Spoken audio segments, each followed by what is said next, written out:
today's March on Washington. Hope is our revolution, and justice is our righteous inheritance. We are the dream, but we must turn that dream into demands. Demands for real justice. Speaking out online. These protests and this march are what democracy looks like. And on the streets. In the wake of George Floyd, Breonna Taylor, Jacob Blake, and so many others. He was not treated like a human that day. A new march is taking place. A new call for accountability and change. I have been watching police murder people that look like me for years.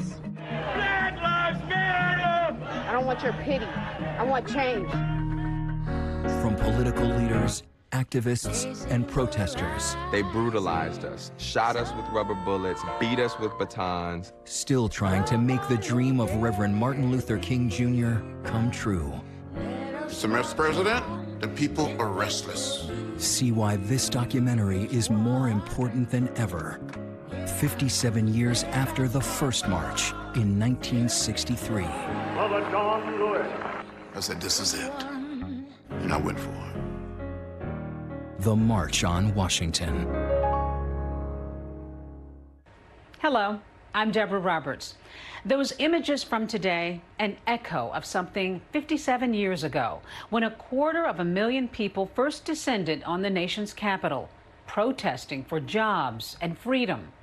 On today's anniversary of Dr. Martin Luther King Jr.'s I Have a Dream speech, we at 2020 are proud to present The March, a documentary directed by John Akomfrah and narrated by Denzel Washington.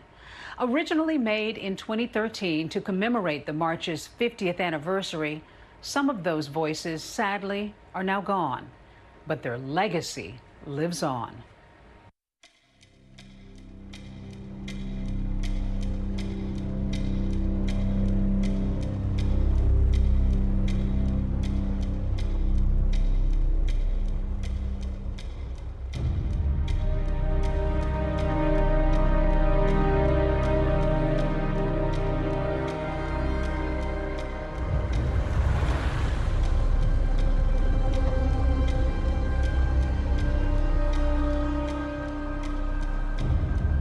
I have had to tell my children about segregation and what it means.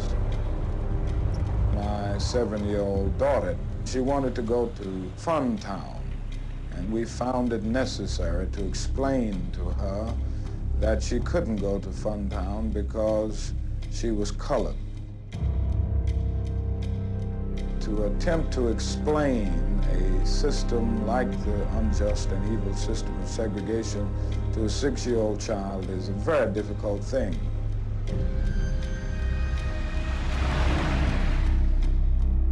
In 1963, the movement for civil rights came to the most segregated city in the American South, Birmingham, Alabama.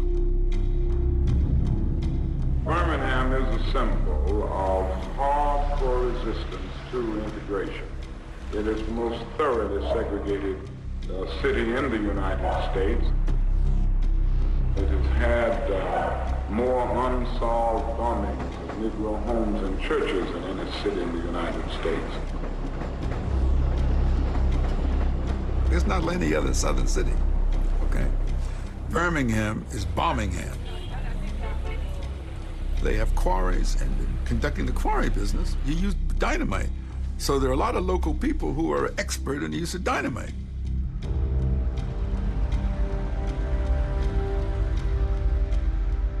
A teenage boy riding a bicycle had been knocked off the bike and castrated. A young couple had gone to the city hall to get a wedding license, came around the corner and brushed shoulders with a Birmingham policeman, and he pulled out his pistol and pistol whipped the boy to the ground. I mean, it was a horrible, heinous place. The campaign was to be led by the organization's then 34-year-old leader, the Reverend Dr. Martin Luther King Jr.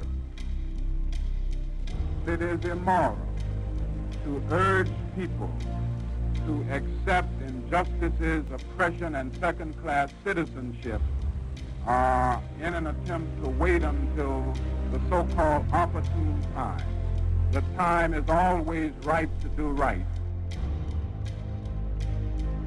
Dr. King was the voice of civil rights from the bus boycott on, but by the end of 1962, he recognized that the civil rights movement was losing what he called its window in history. The South was still segregated, and he said, we need to take more of a risk. We need to go for broke. I need to go for broke. I think he felt that we have to be willing to give our lives to put an end to segregation. If we do, then segregation will end even if we die. That was the reason he chose Birmingham. Before the victory is won, some may even have to face physical death. We must come to see that there are some things so eternally true that they are worth dying for, and if a man has not discovered something that he will die for, he isn't fit to live.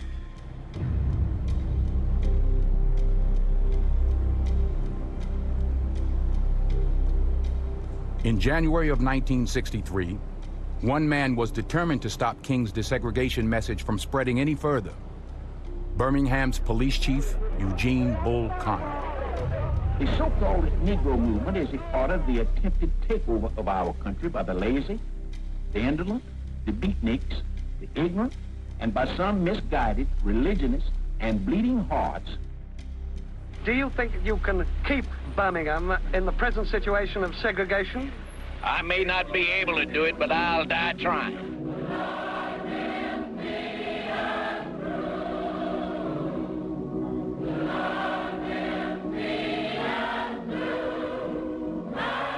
Overcoming Bull Connor's segregationist zeal, not to mention his jails, would take something special. And in the winter of '63, King would find out just how special that effort needed to be. He spent all of January, February, and March 1963 training people to accept nonviolence, to go down into marches and be willing to go into Bull Connor's jails. But Connor's jails were so fearsome that no matter how much they exhorted people, no matter how many freedom songs they sang, how many prayers they prayed, how much fervor there was in the meetings, people wouldn't show up to risk going into those jails. With the campaign paralyzed by fear and defeat looming, King put his reputation on the line. Defying a city ban on demonstrations, he led one from the front. As King was led off to jail, a new group emerged from the shadows.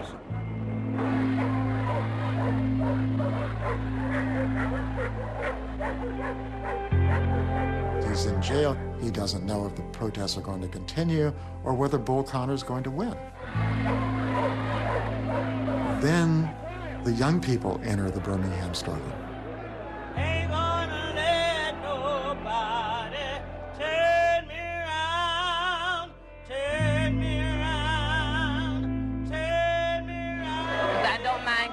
I don't mind suffering at all. And I will suffer some more just for my freedom. I want equal rights. I want equal rights.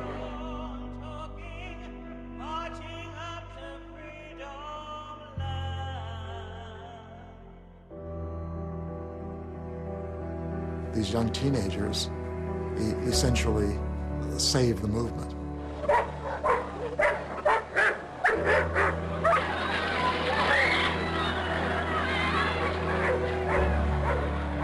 Violence against the civil rights demonstrators was going on spasmodically. But Bull Connor and his dogs was on national television. Everybody in America saw that. And most everybody that saw it was shocked, was really shocked.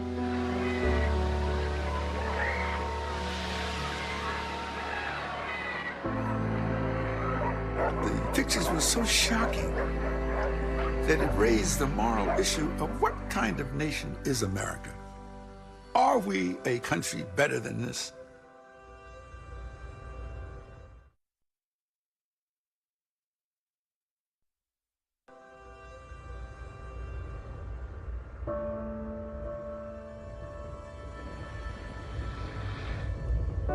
As the Birmingham campaign escalated, King moved around the country. What he saw surprised him and altered his thinking about the future of the movement.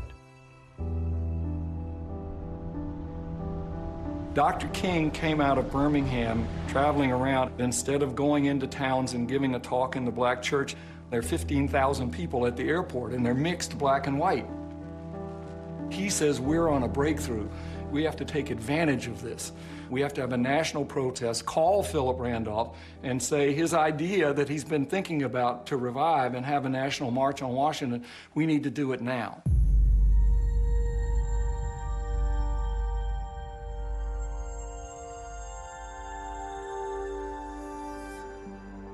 A. Philip Randolph was the founder of the Brotherhood of Sleeping Car Porters in the 1920s. The sleeping car porters were black workers in the railroad industry.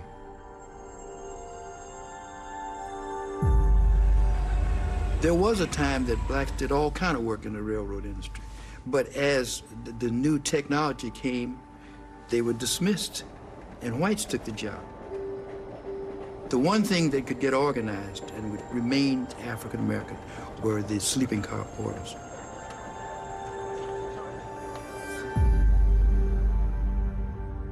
Universally recognized as the dean of the civil rights movement, Randolph had earned that title in a 40-year fight for racial equality.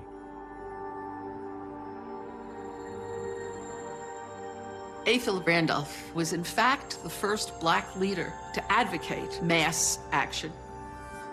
He understood that the only way to make progress in this country was not only through mass action, but that you had to center your activity on Washington, D.C., on the Congress and on the president.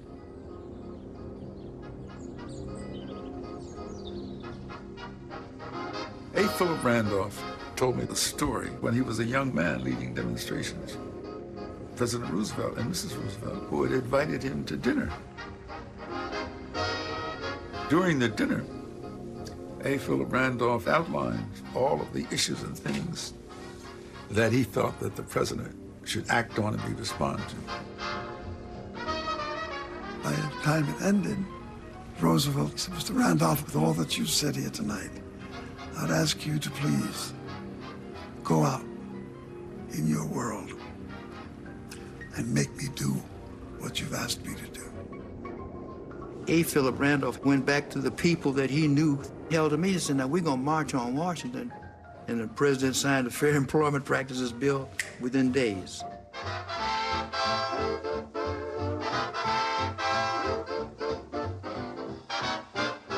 Negroes want the same things that white citizens possess. All of their rights. They want no reservations, and no force under the sun can stem and block and stop this civil rights revolution which is now underway. Randolph would organize 2 further marches on Washington in the 50s. On both, he would be helped by another figure, Bayard Rustin. Everybody knew Bayard was an organizational genius. He had been a member of the Young Communist League. He had been a conscientious objector during World War II. He served 18 months in federal penitentiary for that. And of course, he was gay. And he never hid that fact.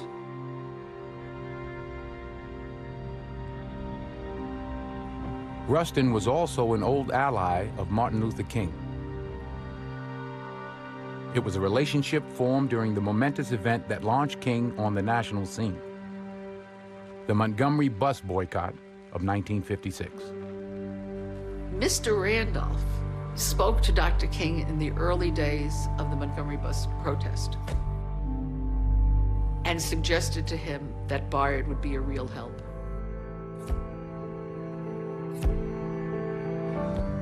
From that period through 1960s, Bayard was in virtual daily contact with Dr. King. At the height of the desegregation battle with Bull Connor's forces, Rustin traveled to Birmingham.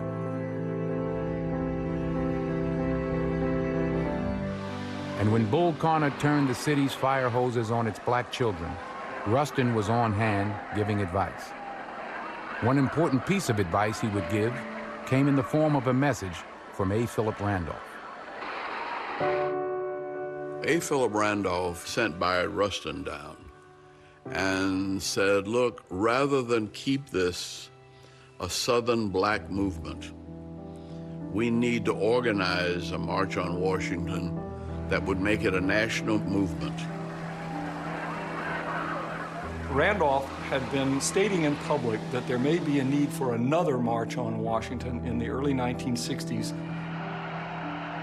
The Kennedy administration, which had come in with so much hope for civil rights, had faltered and was almost terminally hesitant to do things.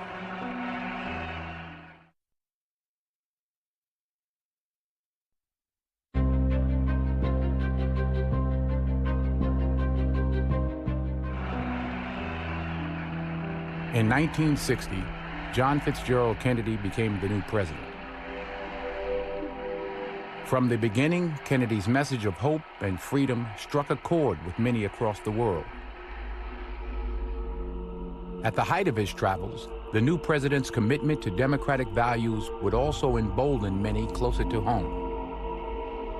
I have already talked with the president about issuing a sort of second Emancipation Proclamation. The shape of the world today does not afford us the luxury of such an anemic democracy. 2 years into his presidency, however, very little had happened on racial equality at home, and many, including King, began to lose patience.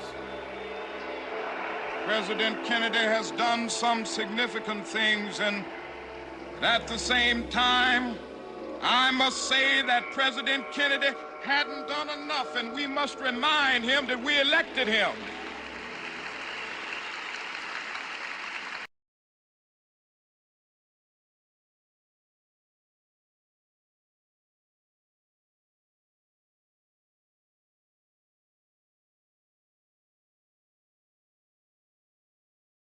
King, when I saw King and Kennedy together, the president let King know that it made no sense to go forward in the first session of Congress with the Civil Rights Bill. When we left, Martin said, I hoped we at last had a president who had the intelligence to understand the problem,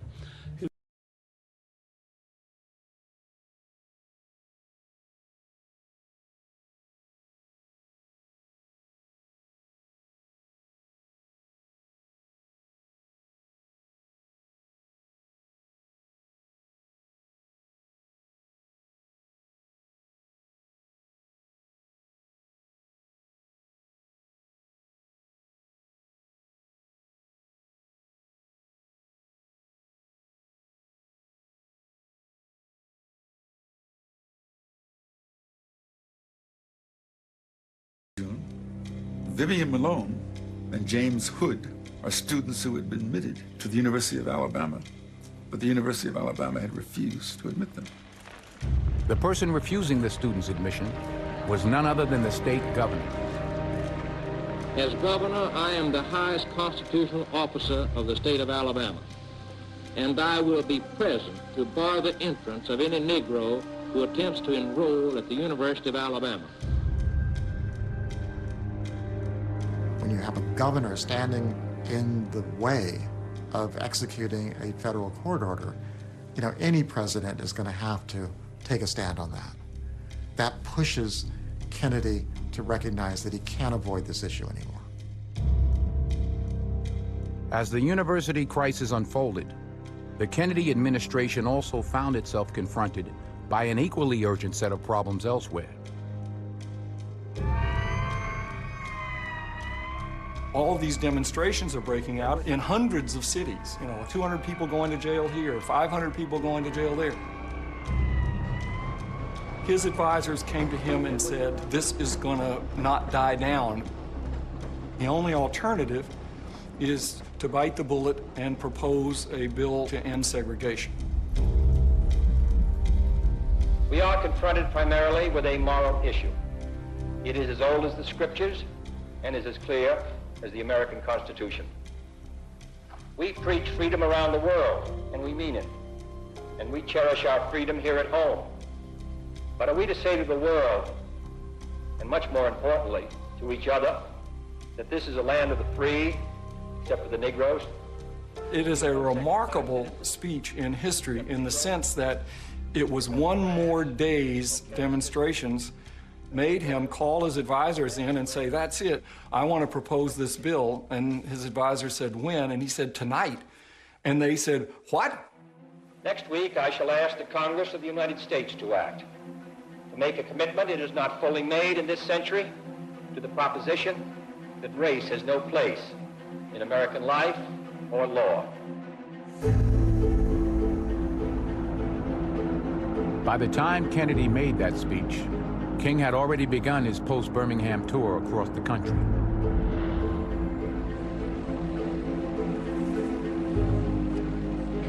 That tour would convince him that Randolph's March on Washington idea was the best way forward, and he began to say so. We are calling for a non-violent, peaceful March on Washington. We want to go there not by the hundreds, not by the thousands, but by the hundreds of thousands. We are determined to be free in 63. In a way, you've got two streams coming together. The political stream that Kennedy had making that speech and King's protest stream planning to have a march. Now they've got a bill that the president has introduced to have a march for.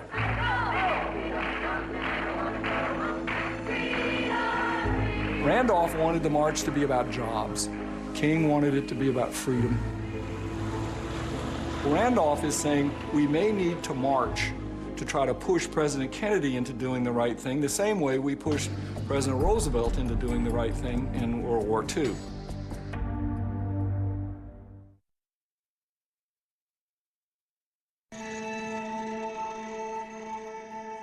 On July 2nd, 1963, the first meeting of the March on Washington Committee would take place in New York.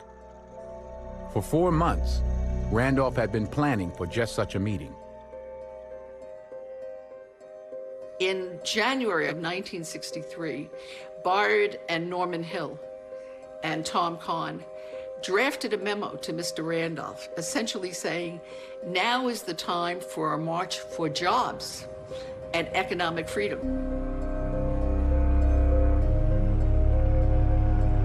We met several times in Bard Rustin's apartment and came up with a plan.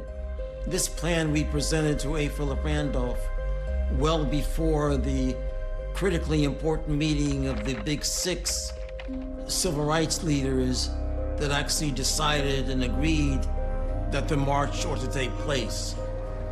A. Philip Randolph, Negro American Labor Council; Whitney Young, the National Urban League; Roy Wilkins, the NAACP; John Lewis, Student Nonviolent Coordinating Committee; James Farmer, Congress of Racial Equality; and Martin Luther King Jr., Southern Christian Leadership Conference. The leaders of the 6 biggest civil rights organizations.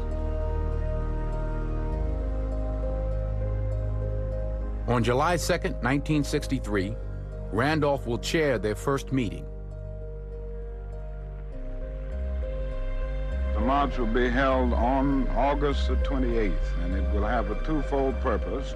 Number one, to arouse the conscience of the nation on the economic plight of the Negro 100 years after the Emancipation Proclamation, and to demand strong, forthright civil rights legislation, the President's proposed civil rights bill.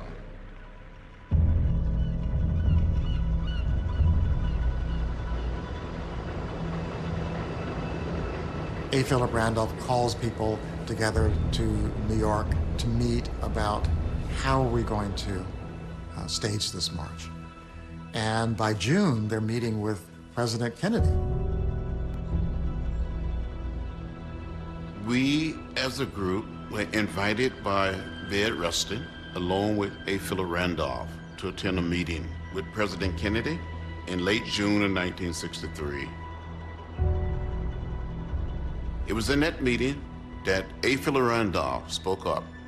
He said, Mr. President, we're going to march on Washington. The people are restless. The black masses are restless. The Kennedy administration was a reluctant partner when it came to the march. The president feared that it might turn violent, and if it did, it would kill any chance for civil rights legislation getting through the Congress.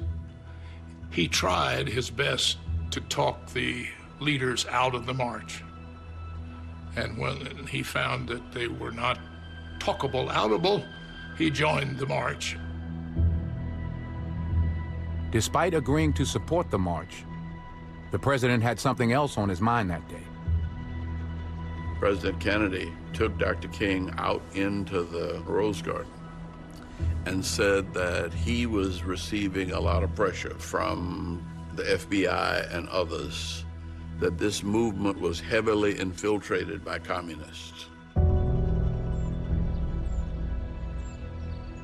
He said, the FBI has determined that there are two top communists from the Communist Party of the United States among your top advisors.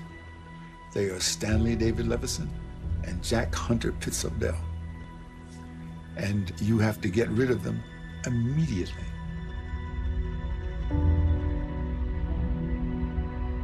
I was operating two jobs, direct mail fundraising, and then I was director of voter registration. So when President Kennedy told him he got to fire Jack Odell, Dr. King said, well, I told Kennedy, I don't see where he got the time to be a communist, because he got two jobs with me. And both of them are full-time jobs. Of the two men he was told to let go as a precondition for Kennedy's support of the march, Stanley Levison was one that King had become especially reliant on.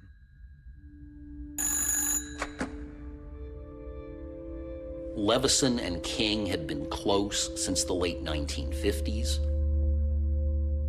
Levison did all sorts of advising, political counseling, editorial advising for King. Only in early 1962 did the FBI learn that Levison had become a close friend of King's. When the March on Washington is announced, Hoover goes to Kennedy and tells him about what he knows about Stanley Levison and his background. And he wants to institute wiretaps in order to see what kind of relationship exists between Levison and King. They began wiretapping Levison with the support of the Kennedy brothers. But as of the summer of 1963, they had produced not one scintilla of evidence indicating that Levison had any sympathy for communism.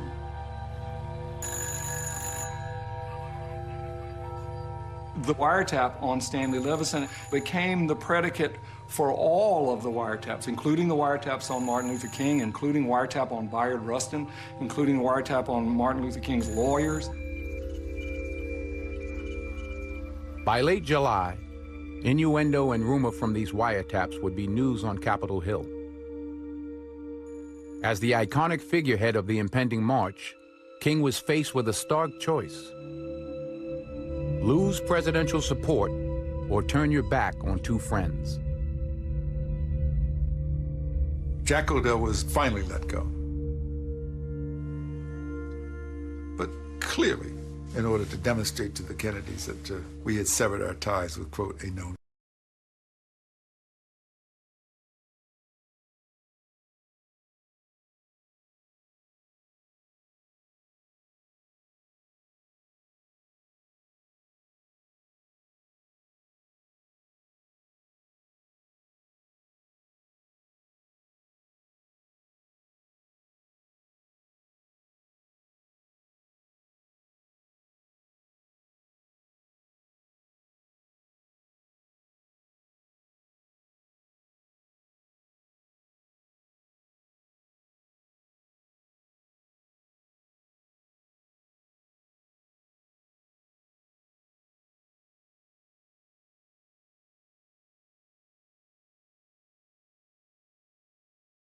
story is that he has 3 strikes against him. He's gay, he's red, and, he's black. So we had a caucus, and we made a decision that we would recommend that A. Philip Randolph be the convener. So Mr. Randolph, in his own way, selected Bayard Rustin as his deputy. Roy Wilkins said to Randolph, you know his background. All the segregationists are going to use this to attack the march. And Randolph said, I will be responsible for him.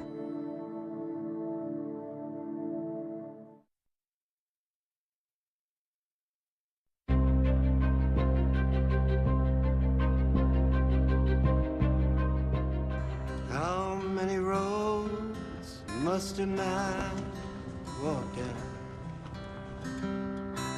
before they call him a man? Once Rustin was formally in place, he and his staff had 8 weeks to pull off one of the biggest political demonstrations in American history. Before she sleeps in the sand. Yes, and how many times must the cannonballs fly before... Martin Washington, may I help you, please? Bayard Rustin, with the help of A. Philip Randolph, and a young woman by the name of Rochelle Horwitz, put together the march. The answer is blowing in the wind. Bayard set the tone. Work began at about 9 in the morning, ended at 11 at night. Sundays was for staff meetings. Nobody quit before Bayard quit. This was 50 years ago, so there was no email. There was no fax machine. Bayard had asked that each civil rights organization loan 2 people to work on the staff. And for a good 6 weeks, we worked 6 days a week and 18-hour days. I don't ever remember coming in before 10, 11 o'clock at night,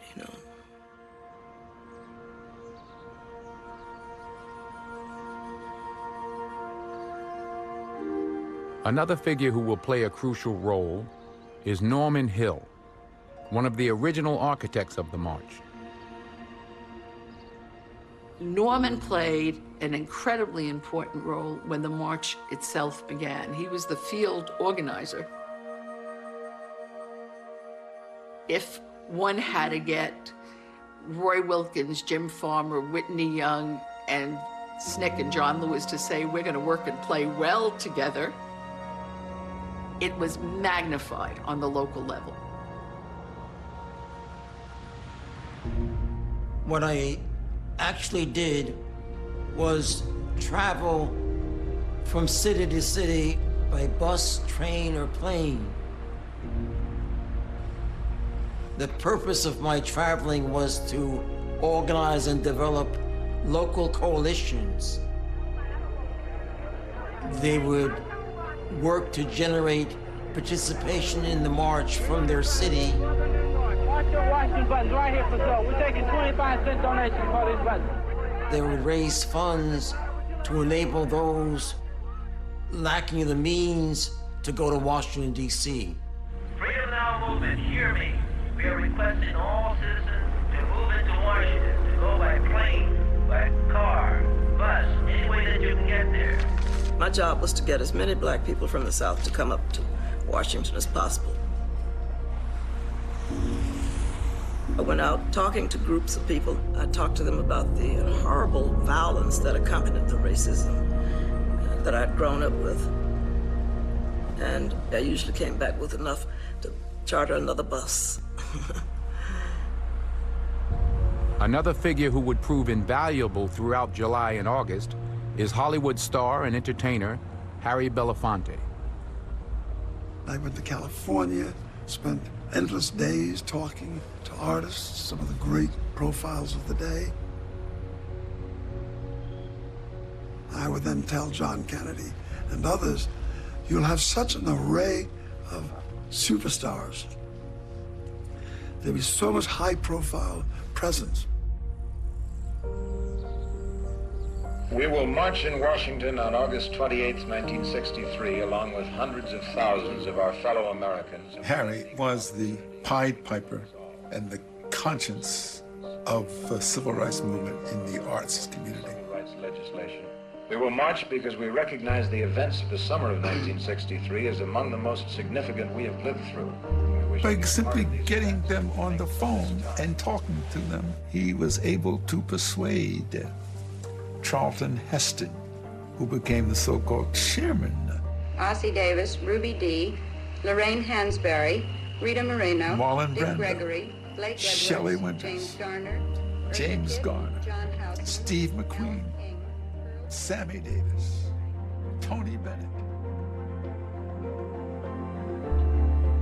By early August, news of the impending march was everywhere, but the responses were not always what the organizers anticipated. When white Americans heard the idea of large numbers of black people coming together in Washington, they immediately thought of riot. Black people get together, riot. They immediately thought this is a terrible thing to do. They're going to do terrible things. They're going to riot in the streets. There'll be fights. There'll be everything. As the date of the march loomed, a president about to propose a civil rights bill found himself increasingly drawn into a spiraling fear of impending violence. We want citizens to come to Washington if they feel that they're not having their rights expressed. But of course, arrangements have been made to make this responsible and peaceful. This is not a march on the Capitol. Caught in a flurry of international dignitary visits, the president sounded upbeat whenever pressed about the march. Behind the scenes, though, things were rather different. The original objective of the march was that it was supposed to be outside Congress. And the president, and particularly the Attorney General, they were absolutely appalled. They were frightened. There was very heavy debate on whether he should endorse it, because the thought was it could become violent. He would have sponsored a gathering of violence, and it would be bad. So he signed an order which allowed for immediate implementation of federal troops to be ready in case there was violence. Part of what also happens with these meetings with the Kennedy administration is a decision to kind of moderate the idea. If you're going to have a march on Washington, have it well under the control of established organizations, and most of all, to have it a one-day march and that everybody involved is out of town by sundown. Those of us who were younger yelled at Bayard, "How could you do this? Give it up." And Bayard said, now, the more people we have, the better this march will be. So we went to Plan B.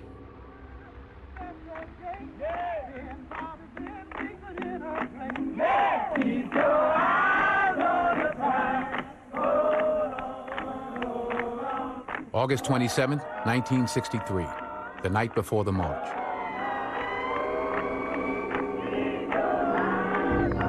The anticipation in the city was measurable. You could feel it.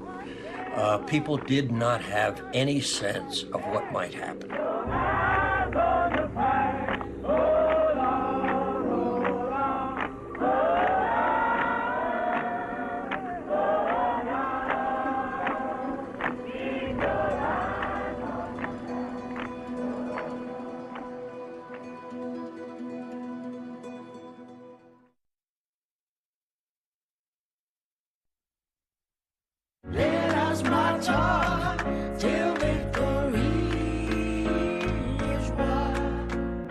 The March on Washington today. We are the dream, but we must turn that dream into demands. Demands for real justice. And how it all began 57 years ago. Can you tell us what your thoughts are at this moment, sir? Oh, I'm just tremendously moved. from the documentary The March. Mr. President, we're going to march on Washington. The people are restless. When white Americans heard, they immediately thought they're going to riot in the streets. Everywhere you look, you saw black and white people. The long-awaited march for jobs and freedom. Brother John Lewis. I said, this is it. And I went for it. These people don't know it, but they're about ready to go to church. The March on Washington. Hello, I'm Deborah Roberts, and welcome back as we continue our special presentation of The March, a documentary narrated by Denzel Washington. It's now the morning of one of the most important events in American history. But will the crowds show up and the voices of protest be heard?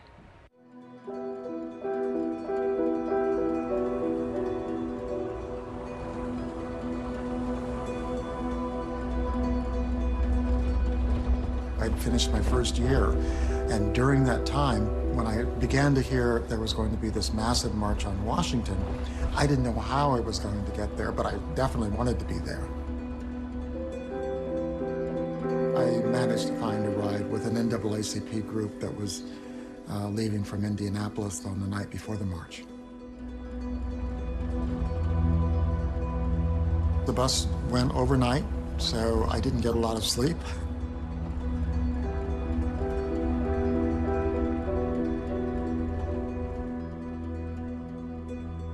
Daybreak, August 28, 1963, the morning of the march.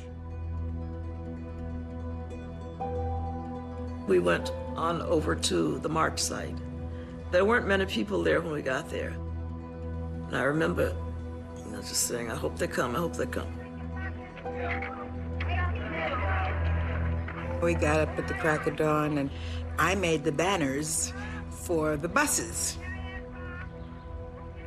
You're a teenager and you know that this is something you need to do just because all of these people around you are inspired and inspiring you to do all of this.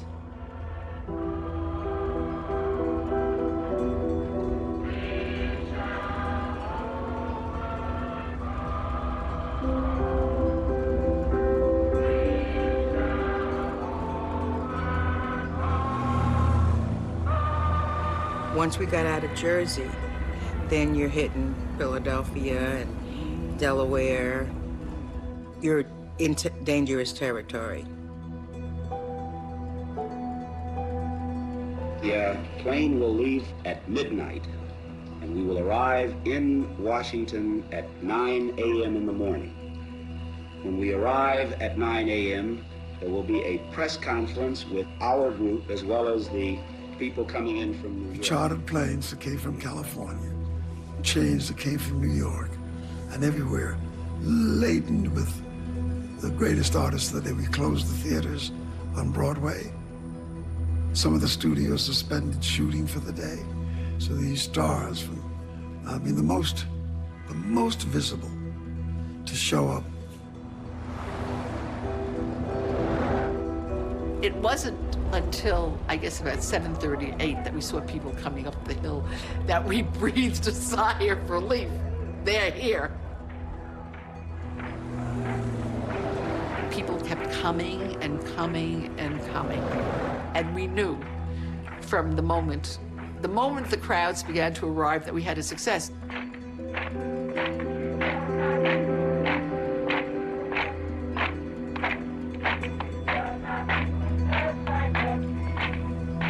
As you came toward the Washington Mall, you began to notice that the buses with signs on it.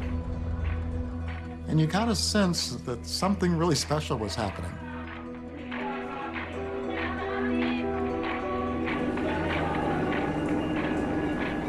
I remember watching the first arrivals. It was my first major assignment. It was all fairly basic equipment, and not knowing whether it would work, I began to feel nauseated. And I started sipping Coca-Cola and chewing Tums, and nothing helped, and I went down off the steps into the boxwood, and I threw up.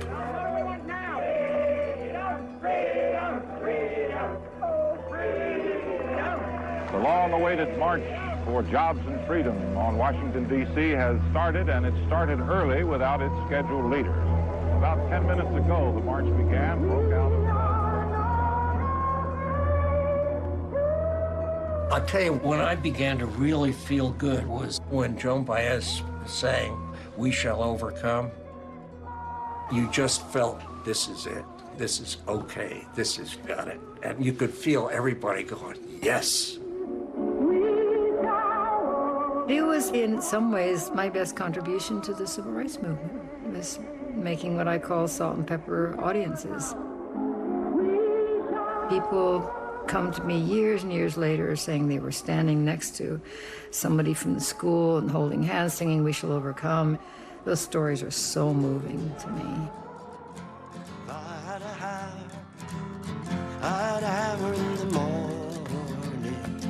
By 9:30, 40,000 people were at the meeting point of the march. I'd hammer out danger, I hammer out a warning. Cars and buses had arrived from Alabama, Mississippi, and every other southern state. By 10 o'clock, 972 chartered buses and 13 special trains carrying 55,000 people had left New York. By 10:30, 100 buses an hour would be arriving in Washington. Well, I got a hammer, and I got a bell, and I got a song to sing. We call and ask you to assemble and begin the march for freedom now.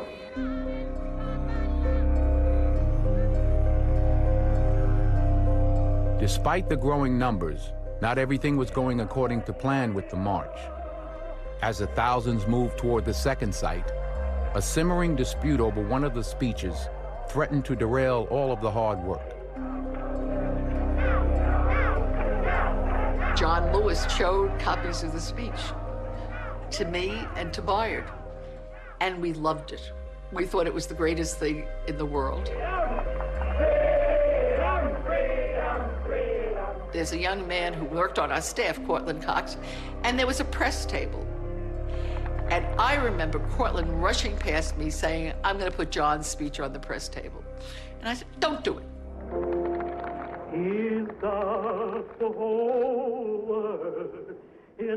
The first call that Mr. Randolph got was from Archbishop O'Boyle.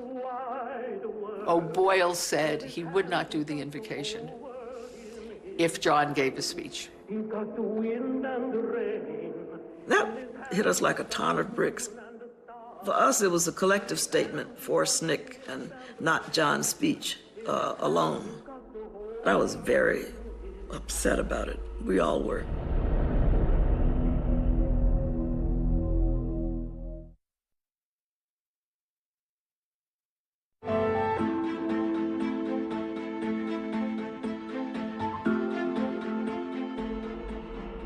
With the march in progress, threats of a boycott also arrived from another unexpected quarter. Aspects of John Lewis's speech had so alarmed some members of the March Committee that they too were threatening to walk. In the text, I suggested that if we did not see meaningful progress, the day may come, but we may be forced to march through the South the way Sherman did, non-violently. And the other leaders said, no, no, no, you can't use that, John. That is too inflammatory. Randolph said, you know, even though I sympathize with a lot of the things you're saying, you're going to have to change it. He said, you know, I've been trying to achieve this march since before you were born, and I don't want to see it ruined right on the eve of this march.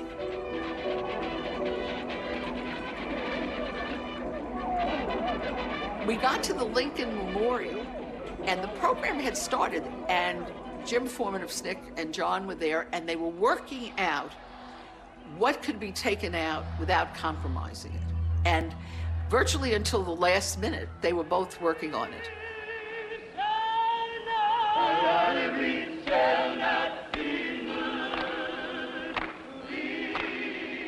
Assured that the speech would be changed, Archbishop O'Boyle agreed to the invocation. Our Father who art in heaven, we who are assembled here in a spirit of peace and in good faith, dedicate ourselves and our hopes to you. We ask the fullness of your blessing upon those who have gathered with us today.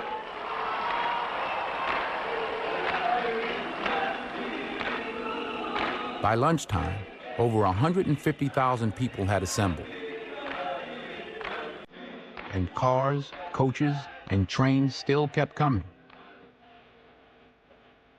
In the sweltering August heat, performers and speakers took to the stage. By early afternoon, over 200,000 had filled the mall, one of the largest demonstrations in American history.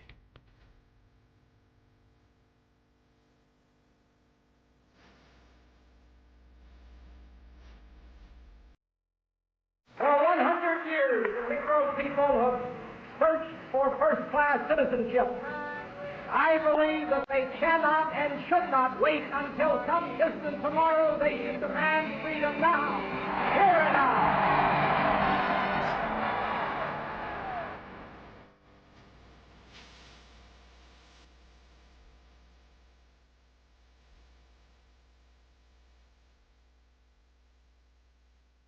I have some 1,500 names here.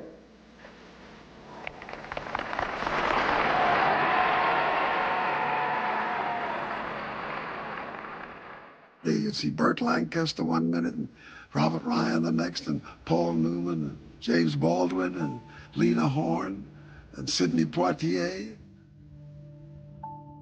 Everywhere you look, there were these nuggets of celebrity. Everywhere you look, you saw black and white people. It was a great feeling to be privy to that, to see it, and to see the mix of colors who were there putting themselves on the block to say, I am who I am. That's why they came. That's why I went.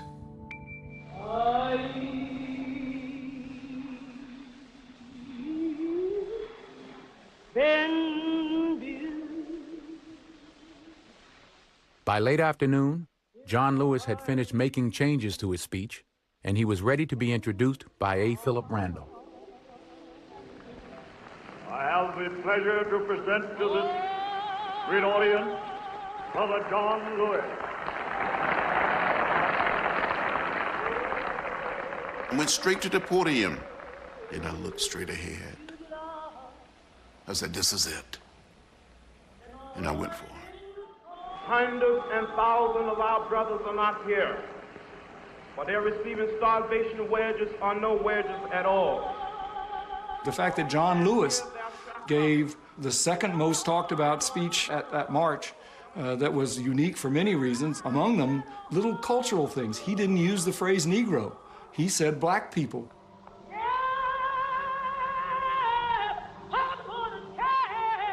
We must get in this revolution and complete the revolution. On the Delta, Mississippi, in Southwest Georgia, in the Black Belt of Alabama, in Harlem, in Chicago, Detroit, Philadelphia, and all over this nation, the black masses on the march for joy and freedom. Lord, if you leave, Lord, if you leave your child, I cannot make it, oh, Lord.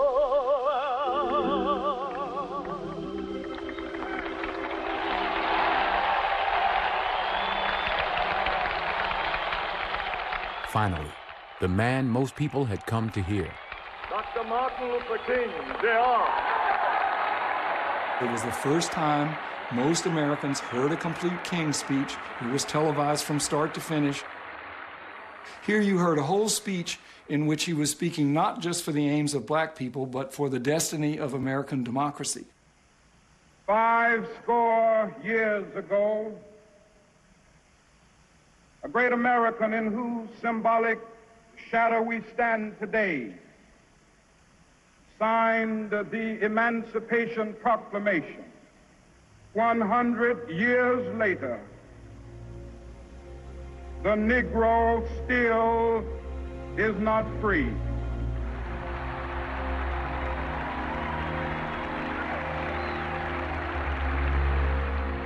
America has given the Negro people a bad check, a check which has come back marked insufficient funds. I was 9 years old, and from what I had gathered from the zeitgeist, from family members, my community, I knew that this moment was going to be a seminal moment for us.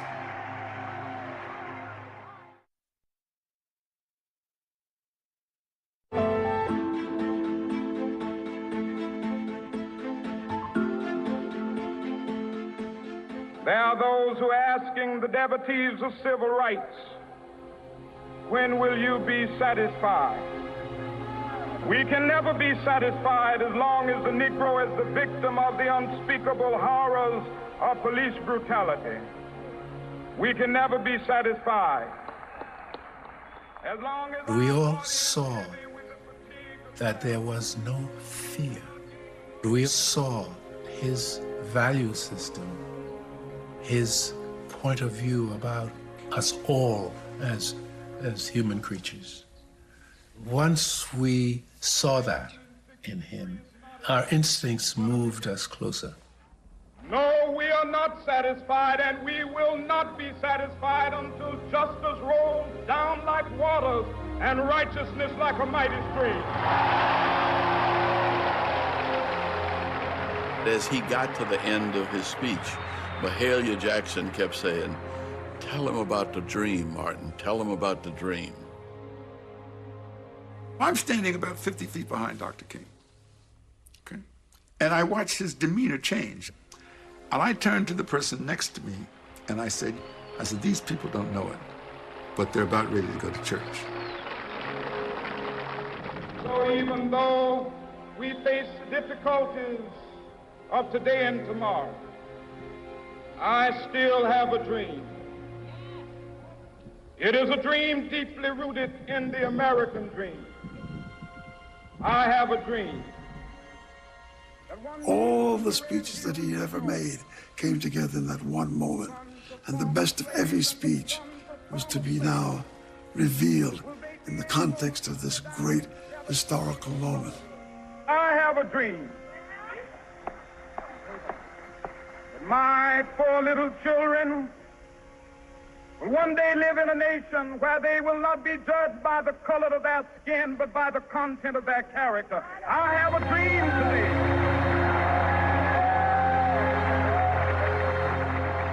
Let freedom ring from every mountainside. Let freedom ring, and if America is to be a great nation, this must become true. Let freedom ring from Stone Mountain of Georgia. Let freedom ring from Lookout Mountain of Tennessee. Let freedom ring from every hill and molehill of Mississippi, from every mountainside. Let freedom ring, and when this happens, when we let it ring from every village and every hamlet, from every state and every city, we will be able to speed up that day when all of God's children, black men and white men, Jews and Gentiles, Protestants and Catholics, will be able to join hands and sing in the words of the old Negro spiritual, "Free at last, free at last, thank God Almighty, we are free at last."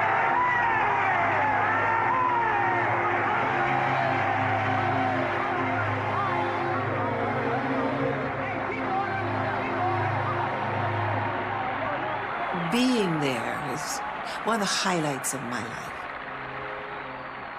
I felt clear about being an American and being a Black American. What Dr. King was saying was really so simple.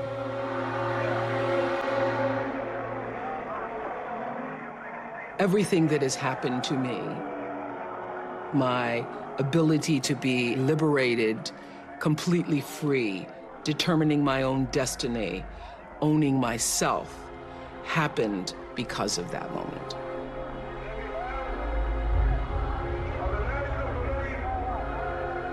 The Kennedys were worried the very moment the march appeared as a realistic possibility. But after the big event, the leaders of the march go to the White House. This is a coming together of the Black civil rights movement and the Kennedy administration. President Kennedy stood in the door of the Oval Office, and he greeted each one of us. He shook our hands one by one. He said, "You did a good job. You did a good."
Documentary, which has just ended. When we come back, a new look from 2020 at how the struggle continued in the years after. That historic March of 1963 was an incredible turning point. So what happened in the days after, the years and even decades after? Our new history lesson picks up now, taking us from Black Panthers to Black Lives Matter. I pledge to carry the message of the march to my friends and neighbors. It was just the most overwhelmingly incredible day for me. Fatima Cortez Todd was a wide-eyed 18-year-old at the time who traveled by bus from New Jersey. It was very positive, moving forward kind of stuff. It was a very kumbaya environment, you know. It was a very inspiring time. The actual success of the March on Washington was it signaled, we come here now to dramatize this shameful condition, and we go back. We go back to the South. An energized generation kept right on marching after D.C. a year and a half later, enduring brutal violence at the historic Selma to Montgomery marches. Those efforts led to another huge breakthrough, passage of the Voting Rights Act. It's all of us who must overcome the crippling legacy of bigotry and injustice. and we shall overcome. By the end of March 1965, Lyndon Johnson was introducing voting rights and ending his speech with, "And we shall overcome." You know, so I mean, I have seen the world turn, and I've seen change that I never thought was possible. But as the decade went on, patience began to wear thin, and the peaceful optimism from that August day in D.C. competed with the emergence of more militant voices, like the Black Panther Party. We believe that people need to be educated if we ever going to defend ourselves against the fascism that's running rampant in the United States of America and all over the world today. We moved from civil rights to calls for Black power. If you look at what was actually happening in streets of urban America, we were not realizing the promise of inclusion.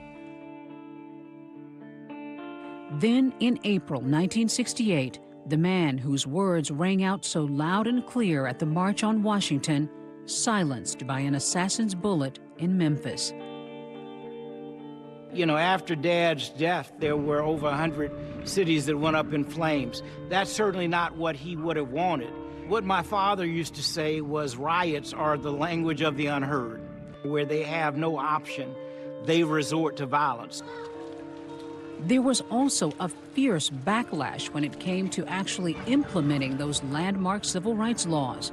In the 70s, communities like South Boston were torn apart by court-mandated school busing, intended to force desegregation of schools. Even after we won laws, those laws had to still be actualized, right? Because just because you get a federal law doesn't mean a state is going to want to follow it. I, Barack Hussein Obama, will preserve, protect, and defend the Constitution of the United States. So help you God? So help me God. Congratulations, Mr. President.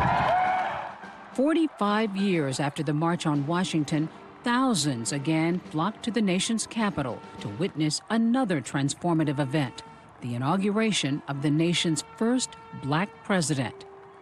There was hope that the election of Barack Obama to the highest office in the land would finally sort of tear down the barriers of racism, but that's just not how it works. Obama may have been president with all the stuff going on that was wrong, but he was not God, and he could not spin a magic wand.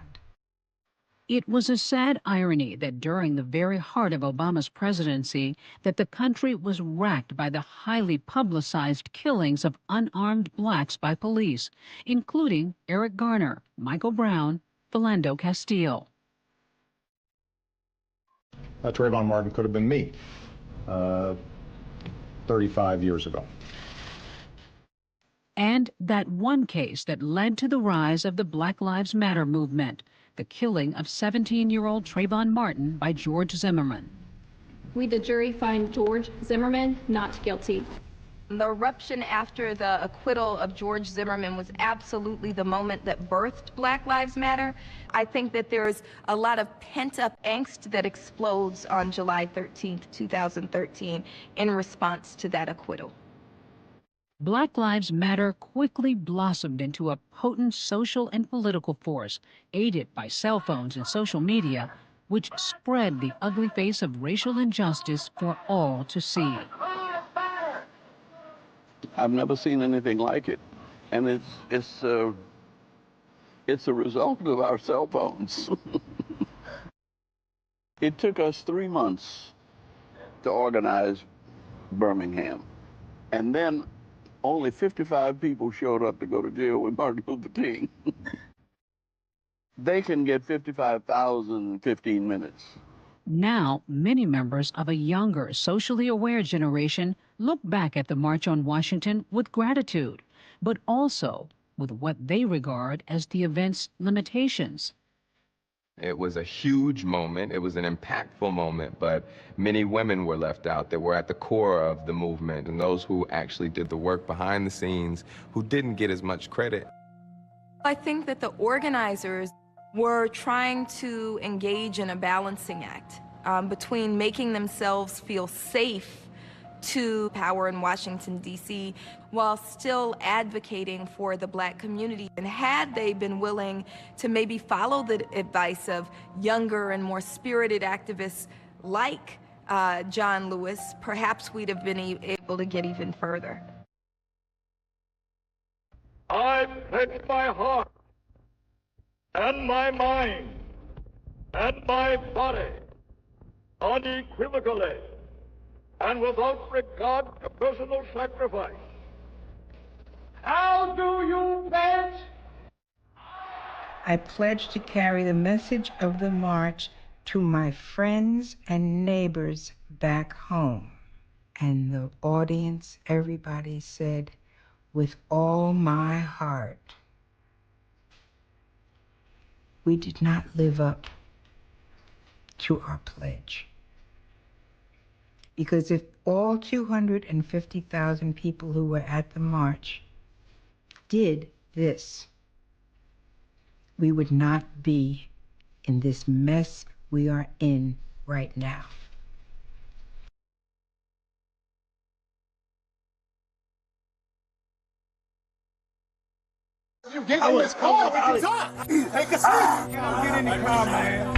This is the moment that has ignited the movement of today.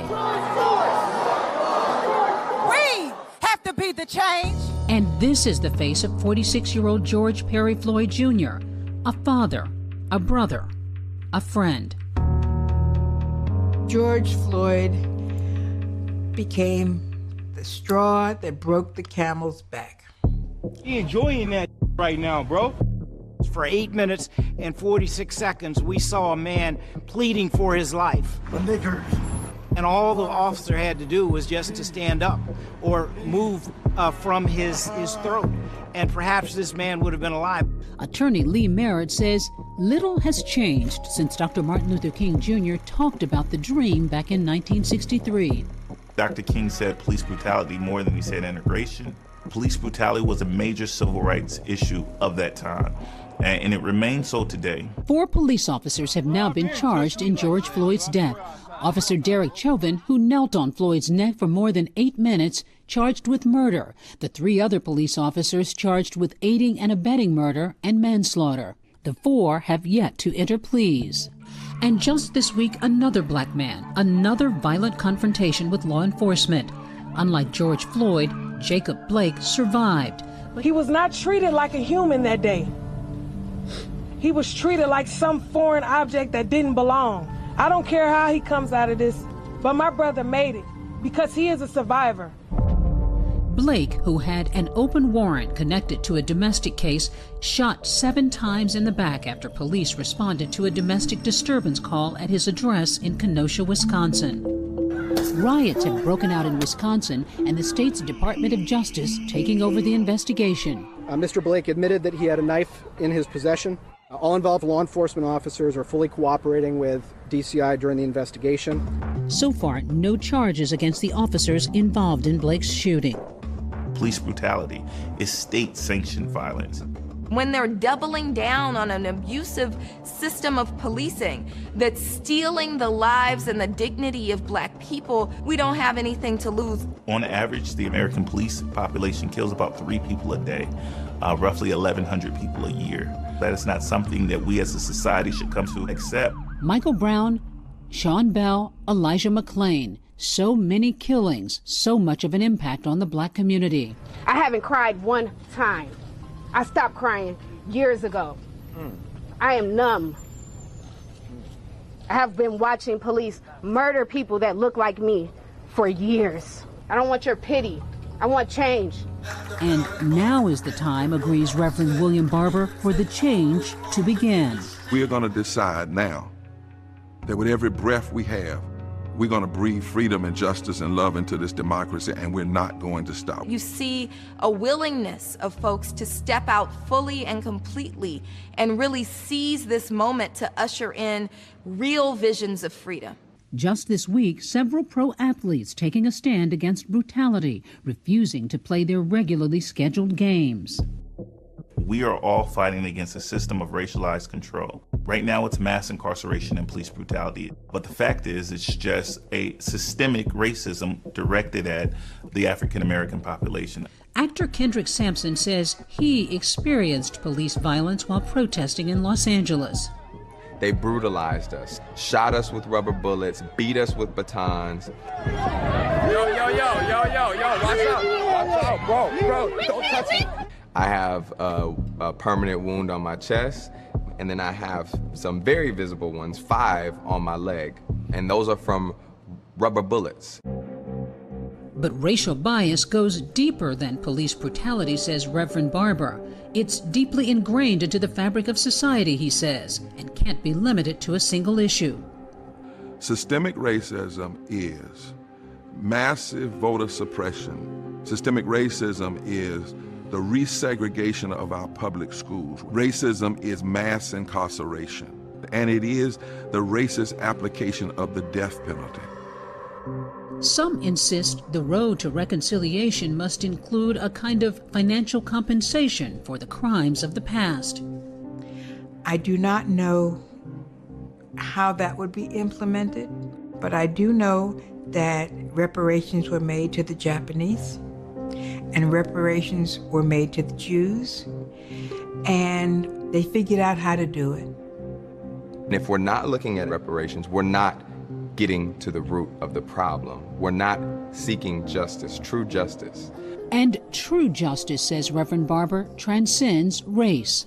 We must bring together an intersectional coalition of people of every race, creed, color, and sexuality.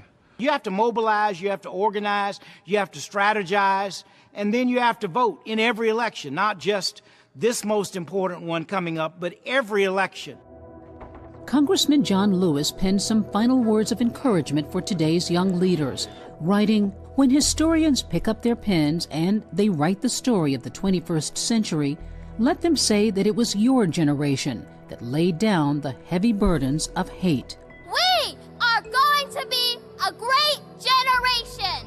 My grandfather predicted this very moment. He said that we were moving into a new phase of the struggle. The first phase was the civil rights, and the new phase is genuine equality. I think the story of the 21st century will be us, Black people in this country, realizing our own power. I know that we will be our own authors. When we come back, what is it that keeps this movement going forward? And a special performance. Stay with us. Let all rejoicing rise high.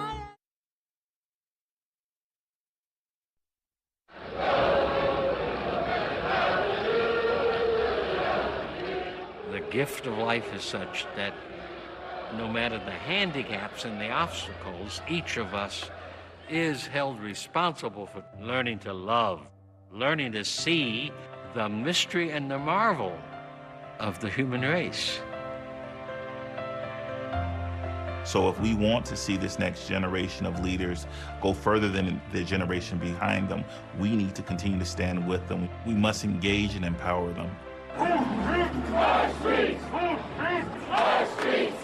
No justice! No peace! No justice! No peace! Black Lives Matter has given us a continuation of we hold these truths to be self-evident, that all are created equal.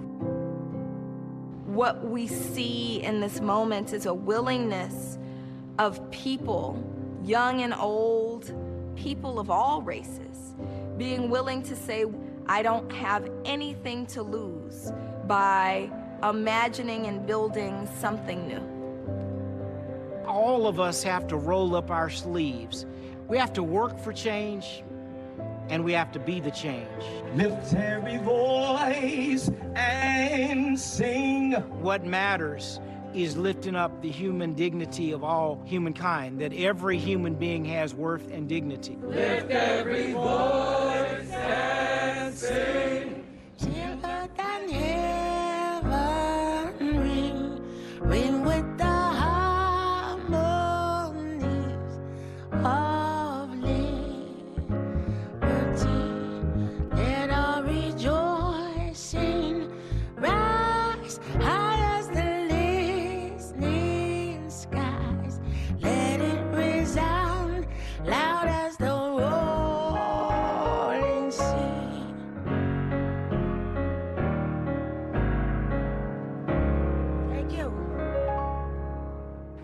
What a night of history, a day of history, separated by 57 years. The march may have gone virtual in parts, but it's still asking the same basic questions, demanding the same basic rights. Something to think about as you dream tonight. I'm Deborah Roberts. For all of us at 2020 and ABC News, good night. Tonight, a woman's husband is shot and killed, and she fears she could be next. But everything isn't what it seems when a decades-old family secret comes to light. An all-new 2020 begins right now. My husband is dead. I'm missing my right arm. I feel like I'm just missing my life. I don't know what to do. Miriam gets home. It looked like the house had been ransacked. She sees Alan laying on the kitchen floor.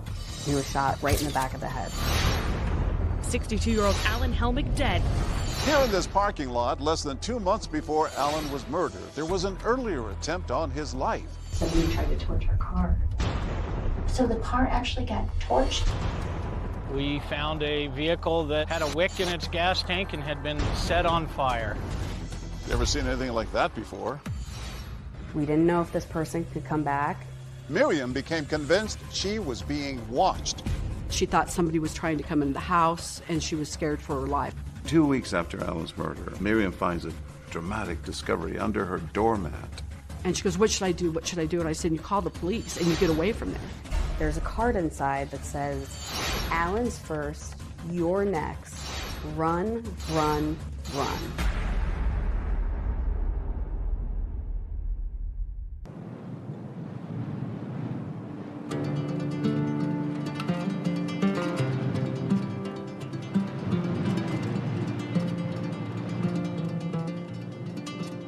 Out here in the western Colorado countryside, the wide open spaces can stretch for miles. In a place this remote, it might seem unlikely that two lonely souls might find each other and a second chance at love. But that's exactly what happened here, until one warm summer day when the peace of this place was shattered by unimaginable violence. 911, what do you have to cover your emergency? My husband is dead. You what? My husband is dead. This was a big story that shocked a small town. There's stuff everywhere. He has blood under his head.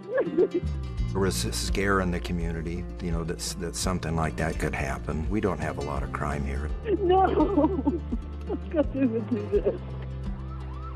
Murders just didn't really happen there, especially murders with so many twists, and especially to a well-respected businessman that everybody really loved. Alan Helmick was a fixture in this community, a man who dedicated his life to helping others achieve their dreams, getting small businesses off the ground and families into their first homes. In fact, he was known as the broker of Main Street. Alan Helmick was a prominent businessman. He had a mortgage business. Everybody respected him. He was firm, but he was very friendly. An avid outdoorsman, Alan took advantage of all western Colorado had to offer. The western slope is just gorgeous. It really is where the west meets a bit of suburbia. And in Whitewater, people had these sprawling homes, very affluent, very safe. How would you describe this town of Grand Junction? We pride ourselves on our outdoor activities, our beaches, our wine industry. Great for families. Alan had grown up in the nearby town of Delta and settled into Grand Junction to raise a family. What was Alan Helmick like? You know, he was a good guy. He was a great athlete. Bob Cacchetti was Alan's friend and longtime accountant. Good instincts? Yeah. Oh, he was a risk taker. He was a gambler. We went to Vegas once, and I think by the time we checked in the hotel, he was borrowing money. He recovered, you know. He was a good business person. He took a lot of chances, but it seemed to more than not played out and worked well for him. And definitely not one to shy away from attention. One time we were in Mexico. A bunch of us were down there on a fishing trip, and the mariachi band come around the restaurant. Alan handed him a few dollars and asked for the trumpet from one of them. And he joined him on the trumpet. And he was really good. It was like, wow, where'd that come from? So it didn't surprise those who knew Alan that after his first wife unexpectedly passed away, he wanted to meet new people. So he decided to try something different, dance classes. And his instructor is this woman, Miriam Giles. Oh, yeah, he came in one time and we were doing something and he says, yeah, I just love dancing. Miriam was a very good dancer, a good instructor. She had me dancing, which was a miracle. Alan, I believe, kind of had that love at first sight feeling and really wanted to pursue Miriam and did so on the dance floor. Miriam was 10 years his junior, but Alan didn't let that discourage him. He described meeting Miriam in an interview he did shortly before he died. She didn't want to date me, but I persisted. She was my dance instructor, so I could go on a cruise and not be club-footed. And we ended up becoming pretty compatible. Alan seemed reborn. He was so very happy. They ended up falling madly in love and got married within 2 years of knowing each other. They would talk about how they would go out on their boats late at night to watch the sunsets together, have an evening cocktail, and just how they felt like they had just found a true partner late in life. It was just like a little fairy tale come true. It's June 10th, 2008. Typical, beautiful Tuesday morning in Whitewater. And Miriam leaves to go run some errands. Alan was going to get his car serviced, and then they were going to meet up for lunch. She stopped to get cigarettes, stuff for her horse, even check on a prescription for him. She went to City Market to pick up his prescription and found out that he hadn't dropped it off. So she called him, could not get a hold of him. When Miriam gets to the Chinese restaurant, she calls Alan again to see if they're gonna meet, but Alan never shows.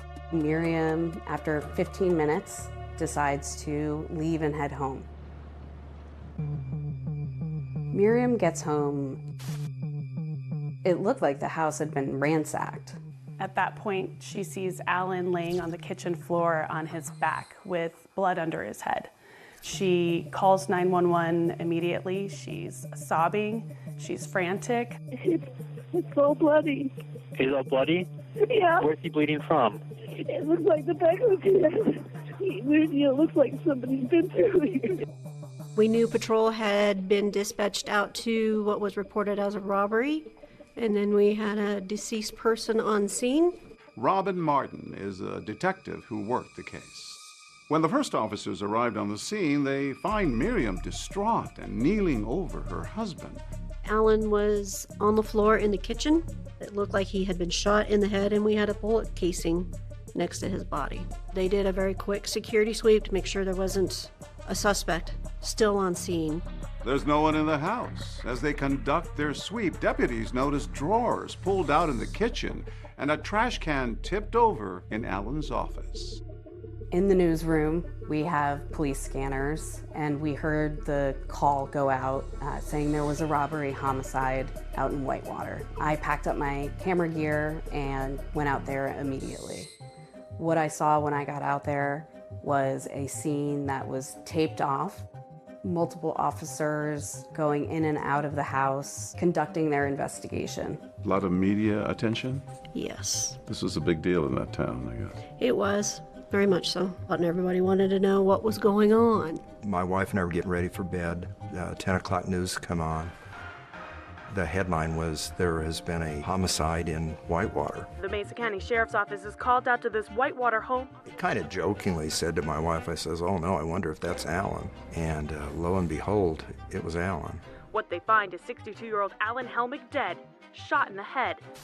It's Detective Work 101 that you start with the people closest to the victim. But in this case, Alan's wife, Miriam, was running those errands, expecting to meet Alan for lunch. She even had the voicemails to prove it. Okay, Alan, this isn't funny anymore. I've been sitting here in front of the Chinese place for 15 minutes, so would you call me? Things did not add up. Everybody knew him. Everybody loved him. Who would do such a thing?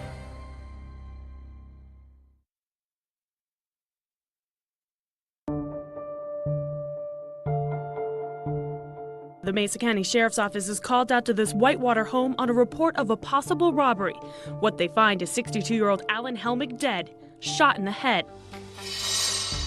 After finding her husband Alan dead in a pool of blood on the floor of their Whitewater, Colorado home, Miriam Helmick is brought in for an interview with the Mesa County Sheriff's Office. Thank you for coming down and helping us get to the bottom of this. We appreciate it. It's Miriam, right? Investigators are trying to solve this murder. The first 24 to 48 hours are critical, and she is the first person you want to talk to. Miriam was at our office. As we do with all, what were you doing today? Can you go through your day for us? I had some errands I needed to run today, so he was we would meet later, so he got in the shower and got dressed. Okay, what time did you leave? And what did she tell investigators about her whereabouts that morning? She started listing off everywhere she had been. She told us that she was calling Alan several times, was getting his voicemail. Hi, Alan. I just want to let you know I'm going to Walmart. If you're going to meet me for lunch, let's meet at the Chinese buffet. Love ya. Bye. Then what happened? I still hadn't heard from him. And then I went from there to Orchard, Mesa City Market to pick up his prescription. Okay. What time is it now? I probably got there about around 10. Hey, Alan. You need to turn your phone on. Question for you. When I pick up your prescription, they said that you hadn't been by yet. So are we still going to be able to meet for lunch? It's not like you to not call me, so give me a holler. Thanks. Bye. And since he hadn't called me back, I thought he was caught up somewhere to me. So I left him a message and told him I was going home in case he decided to meet me there anyway. Okay, Alan, this isn't funny anymore. I've been sitting here in front of a Chinese place for 15 minutes, and you're never late. So would you call me? Miriam's entire morning is accounted for. She even offers up proof of where she's been. I think I have all the receipts in my pocket.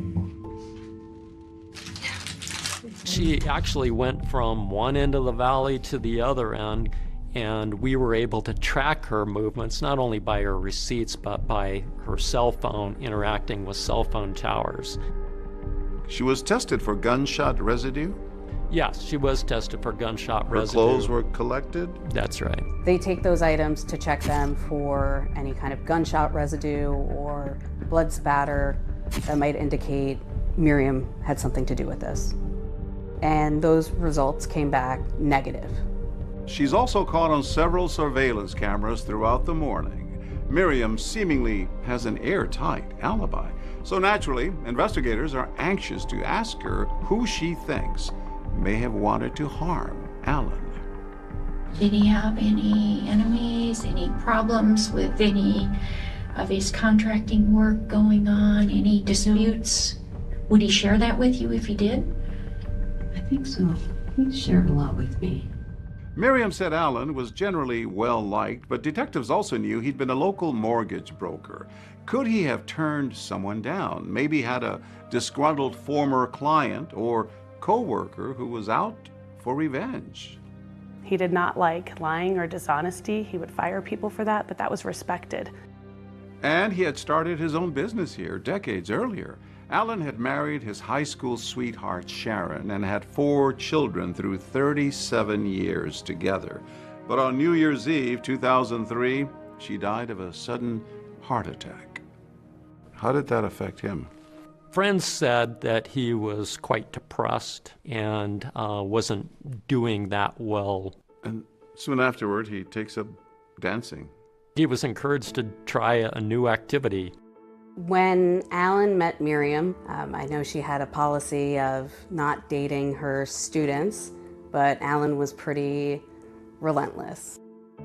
Kieran Wilson was a local journalist in Grand Junction, Colorado, who covered this case. Just days after Alan's murder, she spoke to an emotional Miriam. I met him teaching how to dance, and I didn't really like him while he grew on me. But he was such a gentleman, and he was so sweet, and just love him to death. You know? Miriam had been dealt her own difficult hand in life, having faced not one but two unimaginable tragedies back in her home state of Florida. Chris Giles is Miriam's son. Grew up in Jacksonville, mom, dad, a sister. What was it like? It was good. Typical kind of for family. You know, me and my sister were super close. Mom kind of let us to do our things, but it was also there to kind of shepherd everything and help us through. In 2000, Miriam and her first husband, Jack, were devastated when their eldest child, 23-year-old daughter Amy, died suddenly after an accidental overdose. How did the family cope with this, with her death? We didn't really talk about it. After a while, things kind of started going downhill. And Jack just, he kind of, he just could not live without his daughter. They just tore him apart. And then 2 years after your sister dies, tragedy strikes again. Yeah, my dad took his own life, and I woke up to the gunshot. Miriam's husband, Jack, shot himself while he and Miriam were in bed. Mom kind of runs out the door, and she's hysterical, just losing her mind, like a scream I've never heard before in my entire life. Well, it was a dramatic change in your family. Yeah. The loss of father. Yeah, and you're trying to figure out how to deal with those things. You got to deal with the pain. You got to deal with the hurt. You know. She turned to dancing after all this. Yeah, it was kind of her escape, where she kind of felt normal. And then your mom decides to move to Colorado. Yes. And not long after is when Alan Helmick walked through the door of the dance studio where Miriam worked. Everybody's really happy for Alan. He seemed real happy. Yeah, another chance at love. Everybody said that her and Alan were kind of a good team for dancing. They were a real couple. So Alan and Miriam decided to build a house together, and they chose the community of Whitewater. The house was set pretty far back from the road, and it was about a 40-acre property. Your mom goes through all this, seemingly happy again, and all of a sudden, this happens. 911, what do you have to cover emergency? My husband is dead. How did you learn that Alan had died? She called me. And told me that he'd been shot. Still kind of another shock to the system. Another loss. Yeah, another loss. So far, investigators don't seem to have much to go on. But about an hour into that police interview, Miriam says something that would raise the eyebrows of any homicide detective. In Delta. And somebody tried to torch our car. So the car actually got torched in Delta? Had Alan's killer made an earlier attempt on his life?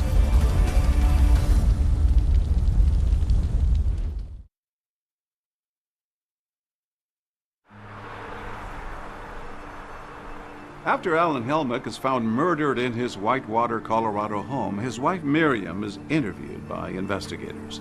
And she tells them about a shocking incident that happened just 6 weeks earlier. Somebody tried to torch our car. They took a stick or a big like restaurant skewer and put some kind of gauze on it and stuck it down in the gas tank and lit it. Here in this parking lot, less than 2 months before he was murdered, there was an earlier attempt on Alan's life. Someone tried to set his car on fire. It looked like something straight out of a movie, but for the Helmicks, this brush with death was all too real. Tell me about that incident. What happened that day with the car? Well, Alan and Miriam had driven to Delta for the closing on their business. They were selling Alan's title company to a purchaser, and they had finished the transaction and had parked out front. Collected a check?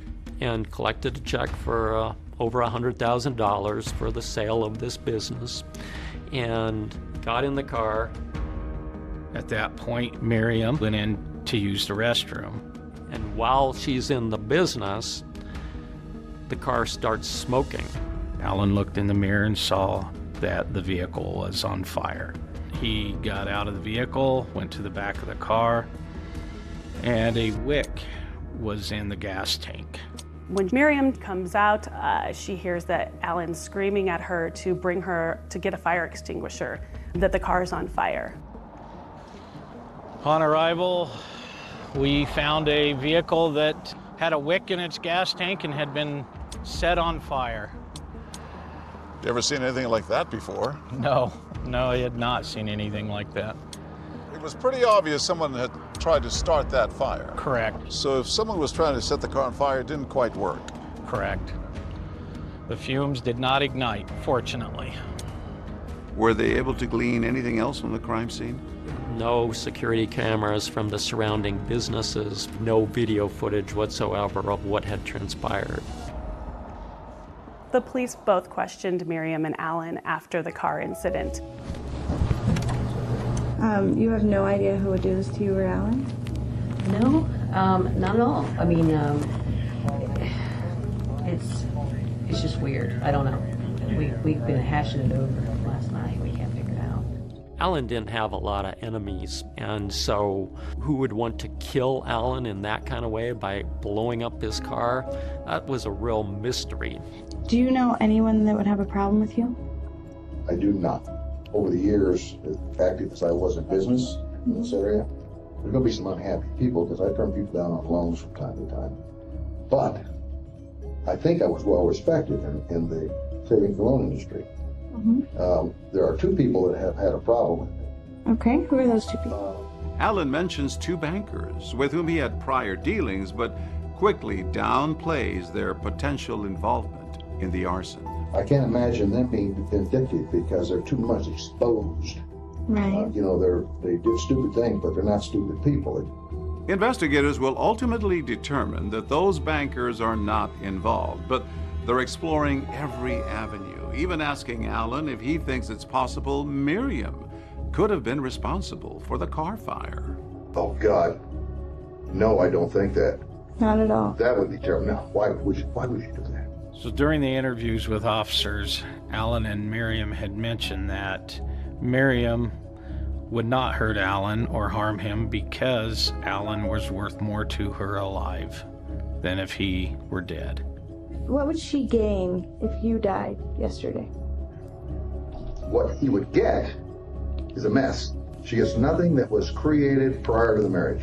Alan was convinced that it wasn't Miriam, and if the investigators in Delta had any suspicions of Miriam being involved in this, Alan was the first to defend her and say she wouldn't do this. And besides, what reason would Miriam have for trying to kill Alan? He'd always gone out of his way to make her dreams come true with lavish gifts and gestures. His goal in life was to make me happy, and he took care of me. His favorite saying was, have fun like hell. So anytime he knew I was going shopping or he gave me money or anything like that, he would say, have fun like hell. Alan loved Miriam, and he was always happy to dote on her, buying her lavish gifts like her own dance studio and even a horse training business, always intent on making her lifelong dreams a reality. I met Alan and Miriam Helmick at my farm because they wanted to buy some horses to start a horse breeding operation. It was always her passion to start riding, and Alan was just said, I'm going to give this dream to you. Horse training centers, it's extremely difficult way to make a living. Most of those never pay off. It's a labor of love. You told him it was not a good idea to invest in this horse. No, and I said, it's a good hobby, but it's too expensive. And his desire to open up that dance studio came from where? Oh, it had to be Miriam. You had your concerns about him investing in these things. Oh, I told him, I said, get your head up your ass. Sounds like you really wanted to make Miriam happy. I think so. Alan was always very good with his finances, but with the horse business and the dance business, they were hemorrhaging money. As investigators began digging into Alan's finances, they found that bad business decisions had left him in a serious financial hole. But were his money troubles enough of a reason for someone to want him dead? Or could the murder have been more personal? Does Alan Jr. know where you guys live now? Yes, he's been there. He's my wayward kid because he's sort of a bum. Investigators will soon learn about some long-standing Helmick family tension. He said he shows up when he's not announced. You call the cops.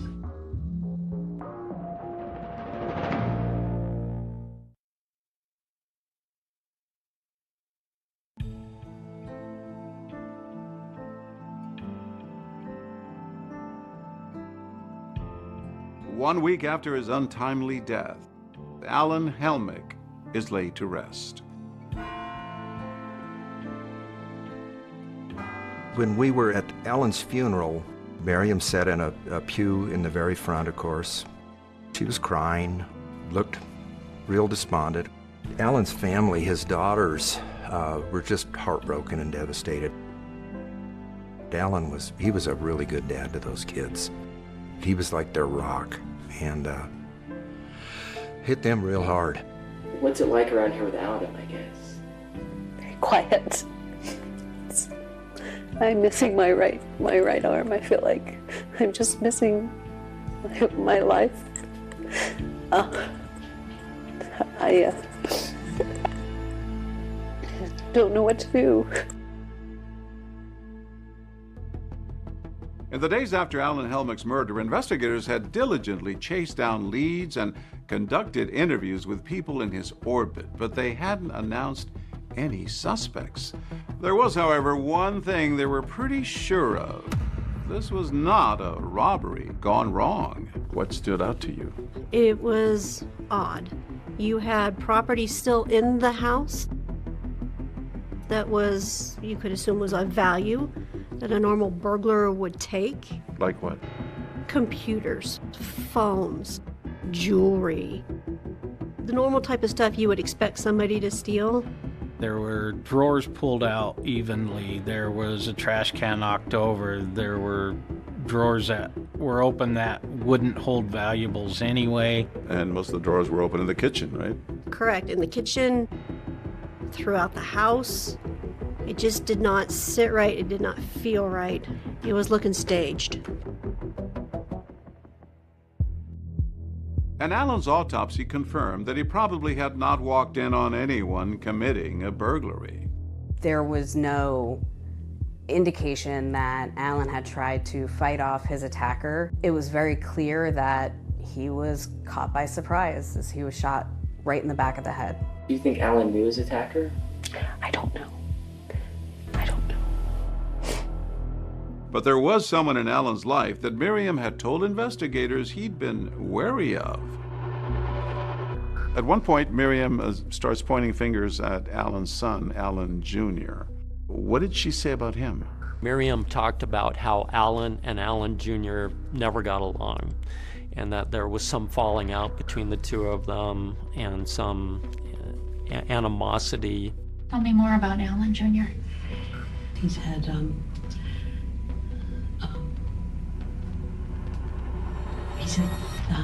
run-ins with the law. What was the relationship between Alan and Alan Jr. 3 to 4 months ago? Same. Same It's been distance? that way for many years. Okay, kind of Very stay apart. distant. Okay. There's some real animosity there. Does Alan Jr. know where you guys live now? Yes, he's been there. And after that car fire 6 weeks earlier, Alan had also mentioned his strained relationship with his son to those investigators. He's my wayward kid because he's sort of a bum. And you can't fix that by just handing him money. Alan's personal issues with his son, coupled with the fact that he may have known his attacker, was enough for detectives to bring Alan Jr. in for an interview. Come on in and have a seat. And I am... Right here? Yes, that's All right. fine. He's the kind of guy that if he saw something that wasn't right, he would give you his 2 cents about it, and it would not be nice. It would be sharp. He just told it as it is. Yeah, it's sharp. Yeah, right out. Sure. That's like, you're out, You know, you're I like you because you're doing this. Alan Jr. goes on to say that his father had effectively cut him off financially. You know, Dad wouldn't give me a dime. Okay. Did you ask? No, I'm sure that I had back then, and then he repeated, you know, hey, this is something you need to learn to take care of yourself. When asked, Alan Jr. insists he would never hurt his father, and he had an alibi. He was working out of state at the time of the murder. Where were you Tuesday? Because everybody's been asked that question. And you know, I'm not an ignorant human being, right? And I would be offended if you didn't ask those questions. In fact, I would be angry with you if you didn't ask them in that way. Would have been working on the computers. I would have been at the hostel on my computer. In Seattle. Alan Jr. was cleared as a suspect. That's right. No evidence linking Alan Jr. to having anything to do with Alan's murder. So investigators are back to square one. That's right. There were no suspects. We didn't know if this person could come back. I never thought it would happen here or anything like that would ever happen here. It's always quiet around here. Are you scared that this person might come back? I don't know. Yes and no. I don't want to leave because I'm closer to him here. Had there been a murder in my home, would not want to stay there, especially not a few days after. But she said it was her home. She said she felt closer to him there. But if Miriam says she felt safe enough to stay in her and Alan's home, that was about to change. And then 2 weeks after Alan's murder, Miriam finds a dramatic discovery under her doormat at the house. And she goes, what should I do? What should I do? And I said, you get off the phone and you call the police and you get away from there. Was the killer now coming after Miriam?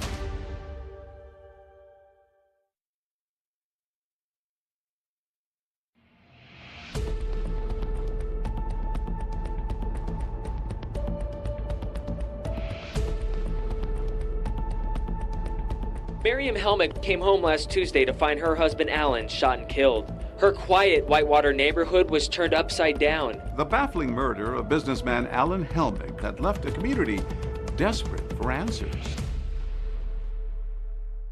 Detectives were taking a close look at everyone in Alan's life, even close friends like Ed Benson, who was brought in for an interview. I've known Alan, I don't know, a long time. So you're good friends, I could. Well, is it safe to say you're good friends, or we're friends? I mean, okay. We're not. I mean, yeah. I mean, we're good friends. So. Strange interviews with the sheriff's department, the investigator. You know, you go in and we're friends, but yet we were treated as like suspects. Did you guys ever have any bad blood between you two, or anything like that? Not from my standpoint. Not at all. No. Any enemies that you know of without Alan telling you, or any? Said rumors that, Alan's not a good guy or anything like that? Never. Okay. Never. And there was that mysterious car fire just weeks earlier. Everyone wondering, could the two incidents be linked? Take it all that they may be connected? A good possibility. I'm just letting them figure that out. It was, it was a shock to us. But he never mentioned anything about anybody that would do something like that. As days passed with no suspects in custody, Miriam became convinced she was being watched. She reported seeing a white pickup truck with a driver she didn't recognize circling the property, leaving her to wonder whether the same people who killed Alan were now coming after her. I talked to Miriam almost on a daily basis, and in a lot of our conversations, she talked about that she thought somebody was trying to come into the house and she was scared for her life. Miriam starts reporting that weird things have been happening around the house. She's saying that she will come home and a door that she knows she locked is unlocked. She was finding lights on. She was finding medicine cabinet doors open that shouldn't be. She saw one or more suspicious vehicles that she didn't know who was linked to them. And mind you, this is a very small area, only a handful of homes out there. And you recognize most of the vehicles that are driving in and out of the area. But the strange happenings at the home weren't the only thing worrying Miriam.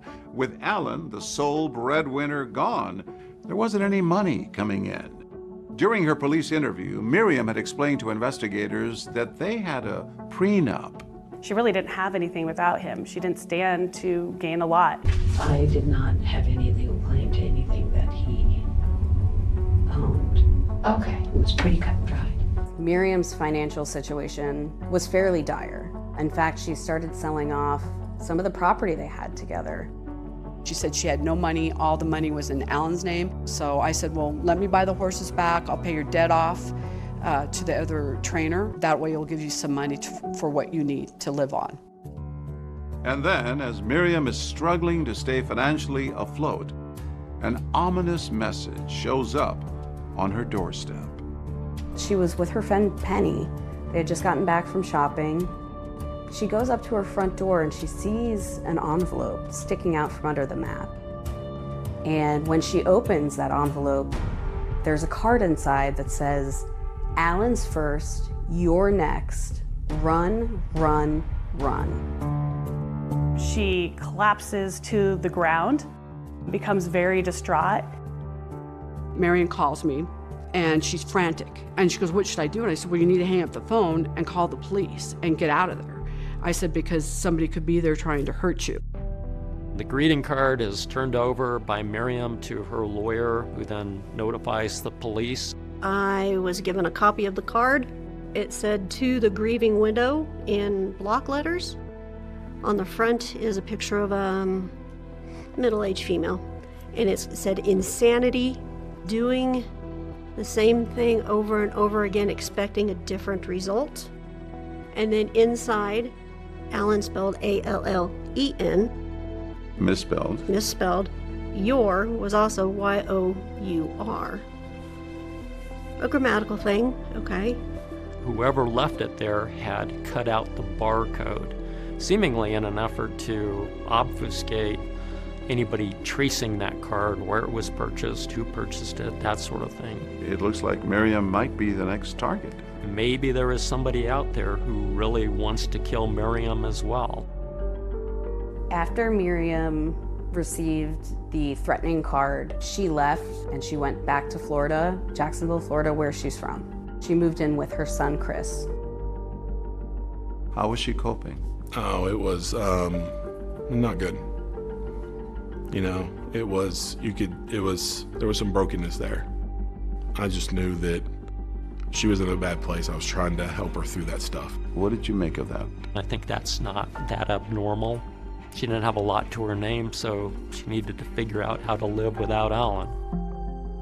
Back in Colorado, that bizarre greeting card gives police something they have been desperately searching for: a solid lead. I had actually seen this card before. Just coincidentally, you had seen the card? It's kind of a unique front on a card. It's at this city market that investigators finally get the break they've been waiting for. The person who bought that card with the threatening message from Miriam is caught on surveillance tape here. And just who that person is will take everyone by surprise. You see it clear as day. Then a bombshell discovery from decades earlier. The piece of evidence that was really the smoking gun, almost literally, was recovered from that lawn in Delta. What investigators find buried here will crack this case wide open.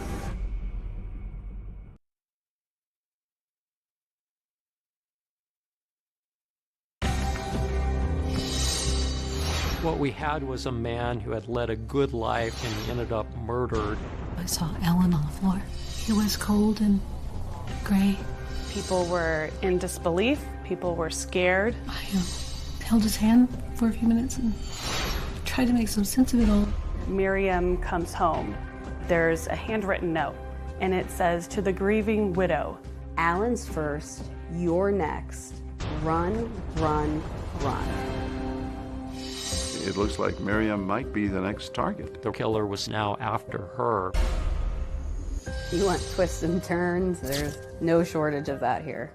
I met Miriam on a dating site. She wrote, saw your profile and loved it. She was moving on. Even my girls were like, she's dating already? She's trying to get on with her life in a new state. But another incident with a gun comes to the surface. I heard the shot. Mom kind of runs out the door and she's hysterical, just screaming. Like a scream I've never heard before in my entire life. Could what they find buried in this yard be the smoking gun?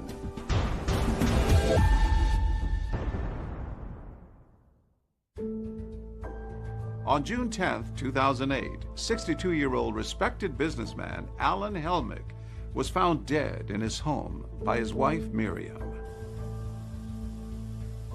When we arrived, Alan was on the floor in the kitchen. He had been shot in the head and we had a bullet casing next to his body. The place had been ransacked, but nothing seemed to have been taken. They realized fairly quickly that this was a staged attempt to hide what really happened. A tragic ending to what appeared to be a perfect second chance at love. Both Alan and Miriam were widows. She was his dance instructor for ballroom dancing lessons. I'm missing my right arm. I feel like I'm just missing my life. I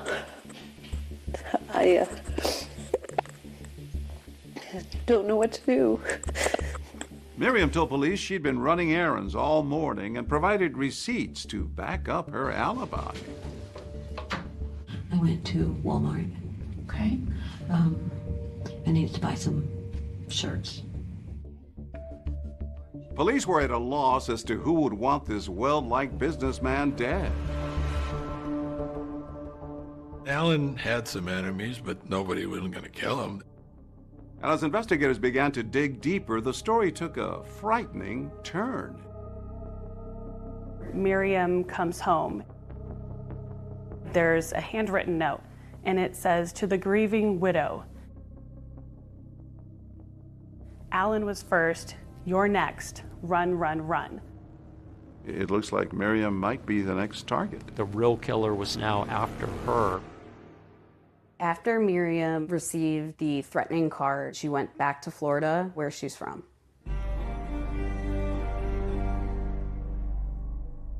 When Miriam came back to Florida, I was so surprised. I just couldn't believe it. She gave me a call, and I got a lot to tell you, she says. In Florida, Miriam turned to old friends for support, reconnecting with her former neighbor, Aline Lee.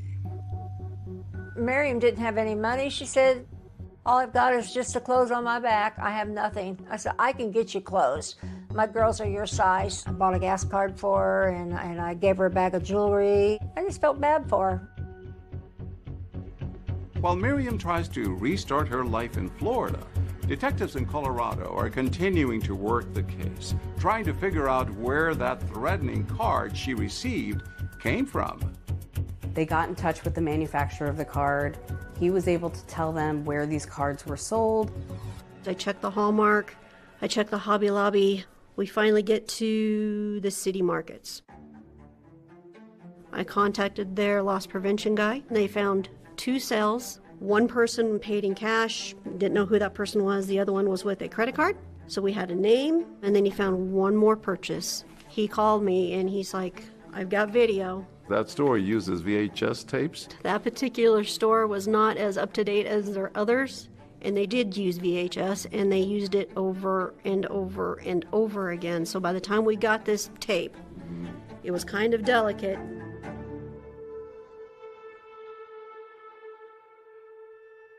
It was her. She was wearing the same style of shirt that she had walked in with her interview. It was just a different color combination. You see Miriam going first to the area where the cards are sold within the city market, and then to the cash register where she pays for it. Clear as day.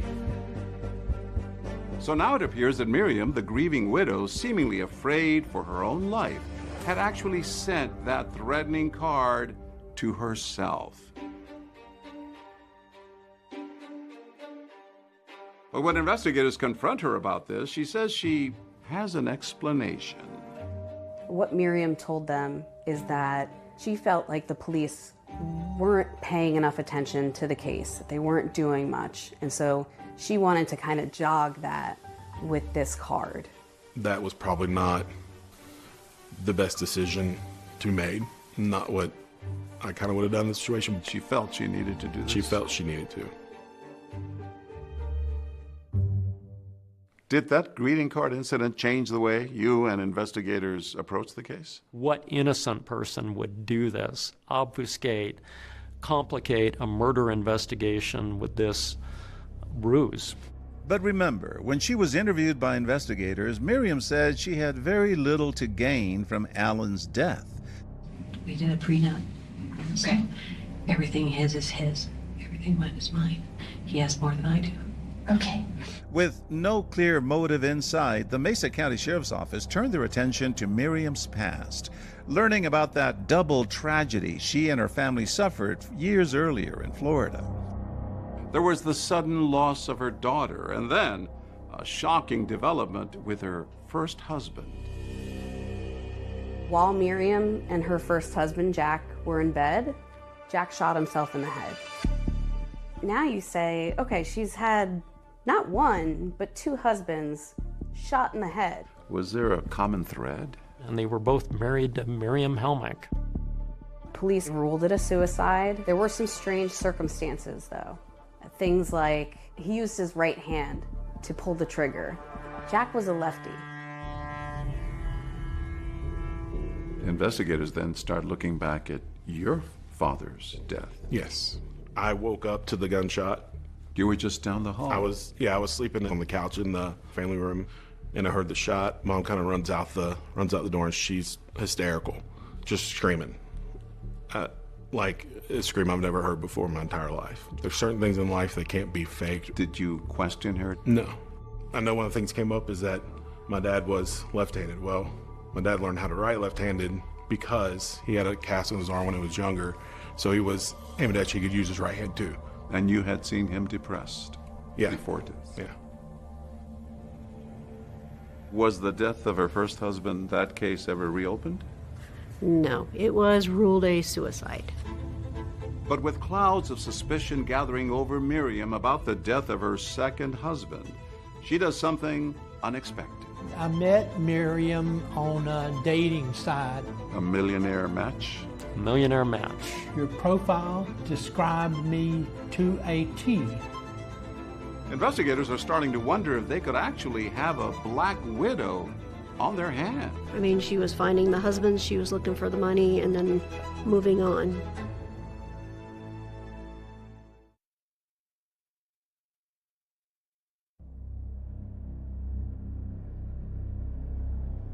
With suspicion now mounting that she may be the person who killed her husband, Alan, Miriam Helmick does something unexpected.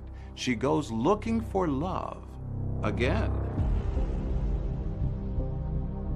Miriam took me to this website for dating men that had a lot of money. I mean, we're talking about very rich. And she picked out this one guy from Orlando. Had a lot in common with her. He liked to dance, and he loved horses, and all this stuff. I met Miriam on a dating site. I owned a dance studio for about 6 or 7 years, and then I had a human resources company for about 20 years. I did very well for myself. Miriam had contacted me first. She wrote, "Saw your profile and loved it. I can dance, any dance, and I'm pretty good at it. Your profile requirement described me complete to a T." She says, "I'm going to go down there." I said, "You're what?" I mean, this is just months after Alan had died. Even my girls were like, "Ah, she's dating already?" And I said, "No." We met at TGI Fridays. She was very talkative, very nice. We hit it off really good, actually. Miriam even opens up about the recent loss of her husband. Miriam had told me that her husband had died of some brain disease. She said that we both felt he was going to die soon anyway, and there was no big deal. We were just waiting for the time. She handled his death very well. I just thought to myself, okay, well, big deal. Miriam may have been trying to move on and put Alan's death behind her, but back in Colorado, investigators are taking a closer look at her, starting with her alibi from the day of Alan's murder. Went to Orchard Mesa Market. I went to Walmart. I think I have all the receipts in my pocket. She was able to pull out the receipts from her pocket of everywhere she had been that morning. Just didn't seem natural to us. To show up at the police interview with a pocket full of receipts, suspicious or just thorough? I would say very odd. That is not a normal thing. Is that really your first thought, to explain where you had gone in great detail and keeping the receipts? What did investigators make of her alibi? Well, they thought it was suspicious, didn't make a lot of sense to them. And investigators weren't the only ones with suspicions about Miriam. Miriam Helmick, Helmick. Remember that local reporter who sat down with her after Alan's murder? She couldn't shake the feeling that something was off with her story. Have you planned the funeral yet?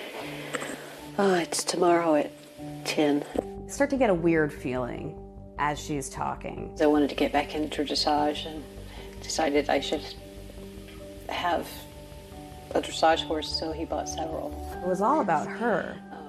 And these interviews are really supposed to be about the deceased. His goal in life was to make me happy. He never wanted me to worry about anything or have any problems or anything, and he took care of me, everything. As I was speaking with her, it went from feeling really bad for her to being suspicious. Are you scared that this person might come back? That was it. Yes, that's no. the look. I don't want to leave because I'm closer to him here. She started looking to the side. It's just like when you're talking to somebody and you know that they're lying because of nonverbal cues that they have. When I left that house, I've never scurried away from a place so quickly in my life. I was genuinely scared. And while Miriam is talking to the media, investigators are talking to those closest to Alan.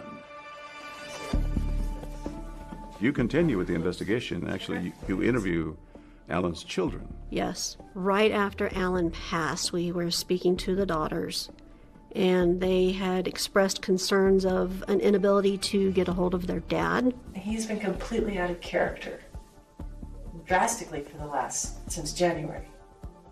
It's odd for my dad. You've seen him change. You've seen him change his character. And maybe not so much see him change his character, but through her, I can't even get to him. He wasn't answering phone calls. He wasn't returning voicemails. Hi, Dad. It's Portia. I hate to bother you so much. Just I haven't been able to talk to you, so things are piling up. Hey, Miriam. This is Christy. I've been calling my dad for about a week, and I'm not hearing back. And every time I called, Miriam answered. Before then. His phone? Yeah. Okay. His cell phone. Which I thought was weird. He always answered his phone. It appeared that he was being distanced from them. I'm like, well, Dad, is your home phone hooked up? He's like, no. I'm like, well, how does anybody get a hold of you? Well, Miriam doesn't want anybody to bother me. And when they would call Miriam, there was excuses as to, oh, I'll have him call you back, or he's not around. She certainly, in the days leading up to his murder, was isolating him from his children. Alan's kids couldn't help but wonder why Miriam seemed to be keeping them from their father in the months leading up to his murder. Could it have been something to do with a sudden decline in his health? Father's never sick. My father's like an ox. Mm-hmm. And he was, every time I would talk to him, he was sick. And did he say what he was sick from? He didn't know. I don't think he had a clue.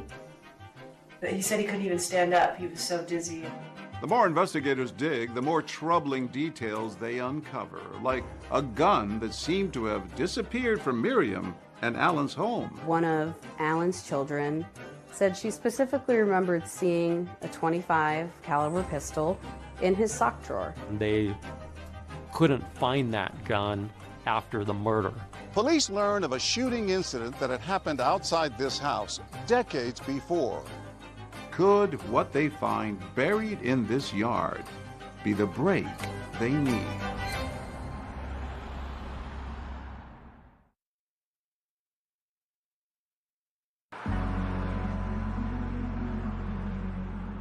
Detectives will often say that when it comes to investigating, there are no coincidences. And for those working the murder of Alan Helmick, they were certain that attempted car fire just weeks earlier was somehow connected to their case. This area is where I was dispatched to a car fire. We saw that somebody had placed a wick in the gas tank of a vehicle. We contacted the driver. We were speaking with him. We were speaking with his wife. As I started questioning both of them, I noticed she became a bit nervous, and she said that she wasn't feeling well, needed to run to the restroom. I watched her leave the back of the vehicle, not go into the restroom she just came out of. Not right here. Not right here where she just went to the restroom. She actually went across 4 lanes of traffic, which... That's strange. Very strange. Did she ever come back? Not while I was on scene. She stayed over there? She stayed over there. When you were still here, you went into the ladies' room.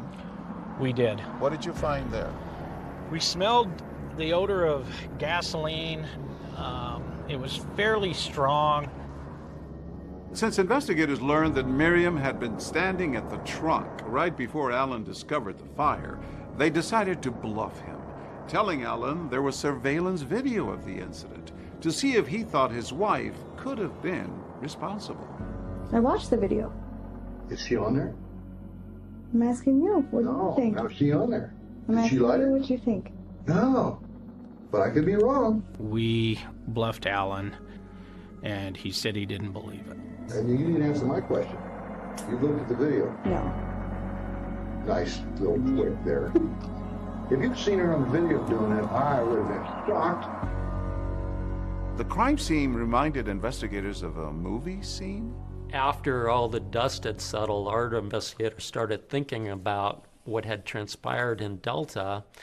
They thought, this sounds like the car explosion scene in No Country for Old Men, which had just come out in the last year, and was a popular movie where the villain had created a distraction by lighting a magazine, sticking it into the gas inlet, and exploding the car. As police are looking into this, they discovered that the Helmicks had rented that movie about 4 days prior to the incident. Was this the smoking gun or smoking car? It definitely was part of the investigation. Miriam was not charged with the arson in Delta because of the roadblock put up when Alan demanded the investigation be closed. He did not want to pursue it if we were looking at Miriam, and that he would not cooperate with the investigation. And the detectives now investigating Alan's murder are still searching for any hard evidence that Miriam pulled the trigger. After all, they still hadn't recovered a murder weapon. There was the issue of the firearm that was missing from the home. And in talking to the daughters, we knew that there should have been a .25 caliber Lorsen in the house. Because people had seen that gun there before. Correct. As luck would have it, there was an old Helmick family story from decades earlier of Alan's first wife's stepfather firing that same gun into the ground during a domestic dispute back in 1989. Could this gun, now missing, be the murder weapon? There was some evidence that it had been in the house in the years leading up to the murder, and no evidence of what he would have done with that weapon. No evidence he sold it, gave it away, traded it. You know, where is this gun? And then investigators bring in a metal detector into the case. Right. Detectives come up with a long-shot idea. Go back to the property where that domestic dispute happened back in 1989. Could they recover the bullet fired from that gun and compare it to the bullet that killed Allen? I received a phone call from the chief investigator at the Sheriff's Department of Mesa County asking me if I would assist them in searching for a bullet. Carol Quarles is a retired law enforcement officer who has experience using a metal detector to search for missing evidence. So your reaction when they asked you to get involved in this case? Oh, yeah, heck yeah. Anytime, just call me. I love finding evidence. And you started over here? And I started working my way around. And then I just slowly worked my way around to about midway in the yard. And I hadn't found anything. And they were getting nervous. The investigator said, well, maybe you're not going to find it. Yeah, maybe the witness wasn't remembering things right. Right. To which you said, let me check over there in case the shooter shot into that corner of the yard. And so I walked over there, and it wasn't 30 to 45 seconds, and I had the bullet. Where did you find that bullet? That bullet was right in this area right here. It was an aha moment. I mean, it was euphoric. That's the best way that I can explain it. And they dug up that bullet that had been there since 1989. They were able to compare that bullet from the ground to the bullet that was recovered from Allen's headshot. And what we were able to determine was that the two bullets were consistent with each other. The evidence is building up against her. It is. At this point, police believe that they have enough to arrest Miriam for Allen's murder. But this is a woman who police believe orchestrated an attempted firebombing and shot her husband in the head in cold blood. Is she just going to go quietly? She's being investigated for a homicide. You don't ever know that she doesn't have a gun. If she sees you and she's scared, knows what's going on, it's a real game out there at that point.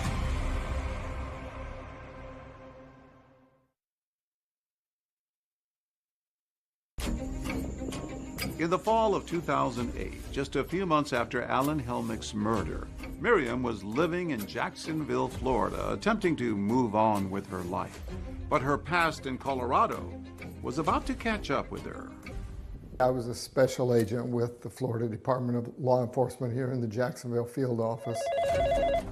I got a call from Mesa County Sheriff's detectives, and they were investigating a homicide in Colorado. Did you have an inkling that she might be a suspect? It wasn't kind of until I was driving home one day and the Grand Junction police called me and said, is she living? I was like, yeah, she's with me. I don't know what's going on, but she's there. And we sent 2 investigators down there with an arrest warrant. They handcuffed her and set her right on the ground. She had a blank expression on her face, like a little bit angry looking almost. 6 months after Allen's death, Miriam is charged with first-degree murder, attempted murder for that car fire, and forgery. She pleads not guilty and is extradited from Florida back to Colorado. What we had was a man who had led a good life and he ended up murdered, and there's a need to bring to justice the right person. A year after being arrested and charged, Miriam Helmick goes on trial here at the Mesa County Courthouse. Prosecutors argue that the grieving widow is actually a cold-blooded killer.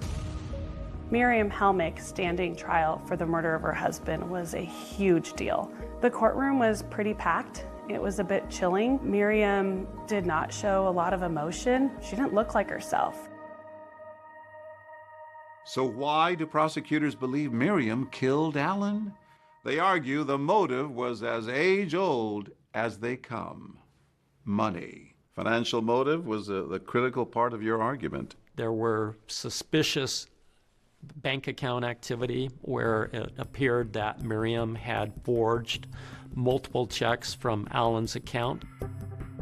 All told, she had taken about $40,000 out of his account through writing those checks. But the defense pushed back, saying that Miriam had Alan's permission to write those checks, both as his wife and his secretary.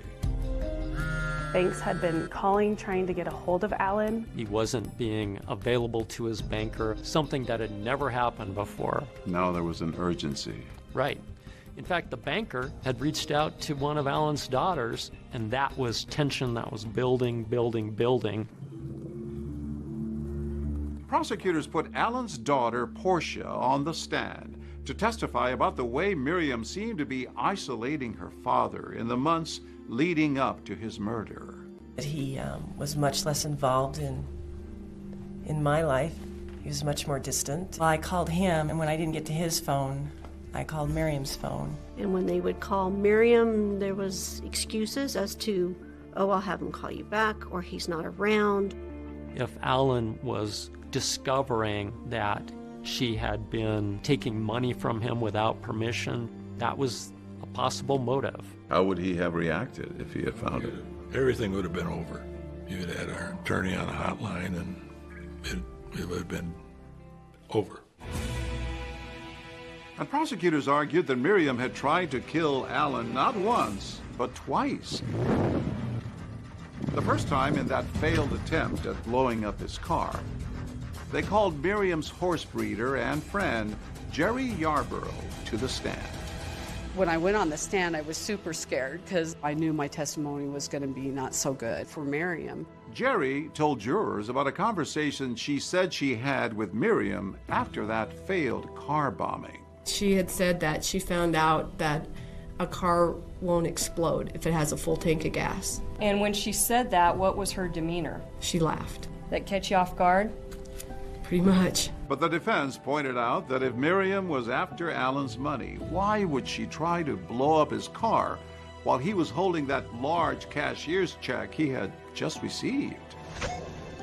The piece of evidence that was really the smoking gun, almost literally, was the bullet that was able to be recovered from that lawn in Delta. How pivotal was that in tying Miriam to the crime? That was a nice piece of evidence because we didn't actually find the gun, but we had a story about the gun, how it was seen in the home.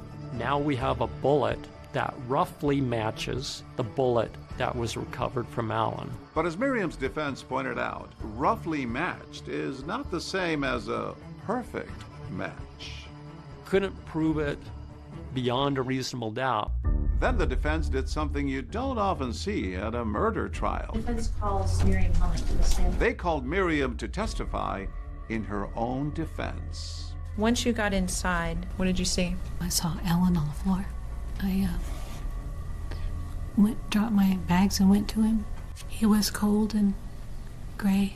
I held his hand for a few minutes and tried to make some sense of it all. Miriam stayed on that stand for 2 days, denying that she had anything to do with Alan's murder. When prosecutors got their chance to cross-examine her, they pressed her on the infamous run, run, run card that she admitted sending to herself. You were just acting at that time, weren't you? Yes, just briefly. You concocted a complete ruse to lead them on a wild goose chase away from you and towards some phantom killer out there, correct? If they'd actually had contacted me or listened, then maybe I wouldn't have been at that point. That was probably not the best decision to be made, but I think at that point she was probably broken, just emotionally and mentally broken. That video really did undermine Miriam's credibility. Showing her purchasing that card was very difficult for the defense to rebut. After 16 days of testimony, the jury gets the case. They come back with a verdict in 5 hours for a first-degree murder case. You just don't see that. 5 hours was very fast. The verdict, guilty on all counts. There was a little bit of a sigh of relief. Well, you thought, good, she's going to get what she has coming. She was sentenced to life without parole. I think that spoke volumes to all of the evidence, circumstantial or not, that was stacked up against her. But Miriam says the jury got it wrong, and she had a lot more to say when we spoke in her first interview since being convicted. Miriam, are you telling me that your husband Alan started the car fire himself? Why would he do that?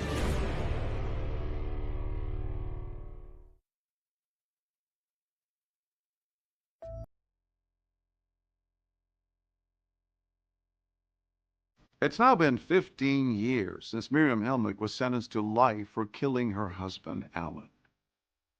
Since then, she's been at the Denver Women's Correctional Facility, where she recently called me from. An incarcerated individual at Denver Women's Correctional Facility. Hello, Miriam. Hi. How are you doing over there? Good, good. This is the first time she's spoken publicly since her 2009 sentencing. I asked Miriam about first meeting Alan back when she was his dance instructor in Grand Junction. And was it love at first sight? Well, not really, no, because I was there trying to work, and but he just never gave up. Let's just put it that way. He was very persistent. Yes, very. And then eventually you fell in love with him. Yes. It was kind of hard not to. I mean, he's a very, very kind, very sweet man, and he always had your best interest at heart, usually. Alan's kids say that you were isolating him from them in the months prior to his death. Was that true? No. But he would get really pale during the day, and I would make him rest. And so I would take his phone away where he wouldn't ring so that he could get some rest. Because it seemed like they always called when he was trying to get a nap. Next message. Hey, this is Portia. I'm starting to get a complex here because you guys have never not picked up your phone. Our pathologist, Dr. Kurtzman, indicated there was evidence of advanced heart disease. So if he was not feeling well, it was probably attributable to the heart disease. Prosecutors say that you fraudulently had written about $40,000 in checks on Alan's money that he was about to find out, and that's why you killed him. He could look up online anytime and see what was coming out of his bank account. Nobody stopped him from doing that. So anything that was written with his approval. Did you steal any money from Alan? No, I didn't take anything from him because everything that was put in the bank went into his bank account. None of it came to me. Did you have anything to do with starting that car fire? No, I didn't have any inclination to do it. But I almost believe that he started his own car fire. You mean to tell me that Alan started the car fire himself? Why would he try to do that and possibly hurt himself? Well, I don't think he thought about hurting himself. And it took me a while to wrap my head around that he would possibly do anything like that. Miriam says Alan may have tried to set the car fire for the insurance money. I started to wonder if he did because as soon as he got his car home, he applied for the insurance on it. It's a claim that's hard to back up, but Alan was adamant with authorities that he did not believe Miriam would ever try to kill him. I had called Alan to advise him that I felt his current wife, Miriam, was trying to kill him. And Alan got upset with me and told me that Miriam would never do that to him. And at that point, he asked me to terminate the case. What about the gun that was missing from your home and Alan's home? I didn't know it was missing until this whole thing, so I have no idea how or where it went. It had an unusual family history, that gun. I know when I first met him, 2 years before that, I saw it that he wasn't removing, and I asked him to put it away because I don't like handguns. I just don't. I already had to deal with that kind of thing. It was very unnerving to me. That was the last time I saw him. Now, authorities also questioned your alibi, all the receipts that you had. It looked like you were trying so hard to create an alibi. Were you? It's not uncommon for anybody to pocket their receipts. I had cash and receipts, so they went in my pocket. I've done that all my life. It makes sense to us that she shot him before she ran the errands. Then she runs all the errands, and she creates an alibi for herself on purpose, intending to throw people off. Miriam, did you kill your husband, Alan? I did not. Do you think you'll get out of prison someday? I do, eventually, because I know that I'm going to keep digging, and I know that we're going to be able to put this together.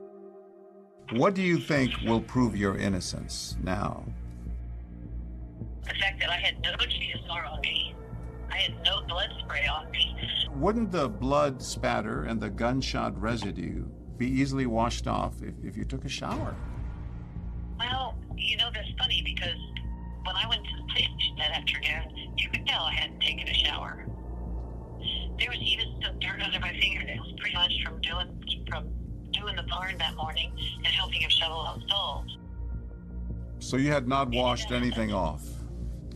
No, I hadn't changed clothes, nothing.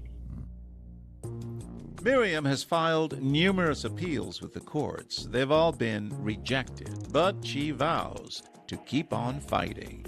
It won't be over for anybody till it's over for me, and I do have hope. I know that I didn't kill him. Now that I'm on this path, I'm not going to lay down and die with it. I'm sorry, it's just not in my nature to do that. How often do you think about him? I think about him all the time.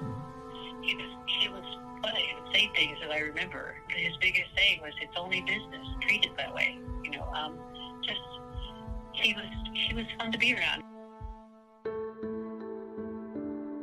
After the trial, did you see your mom again? I did not. I have not seen her since the trial. After so long, what did Miriam finally have to say to her son?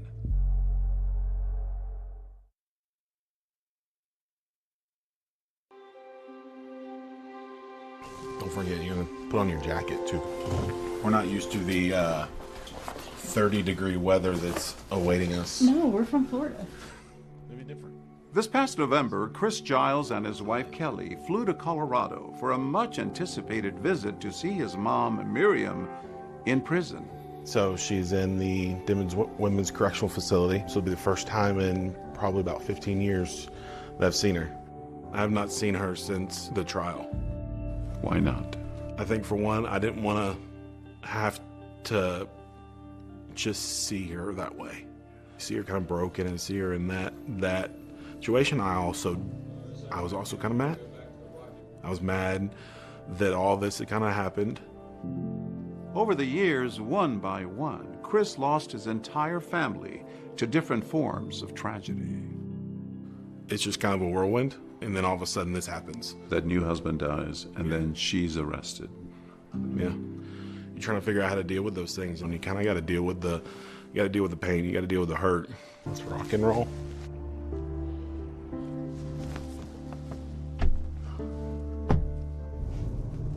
It's probably nervous like me, you know, a little bit nervous, a little excited.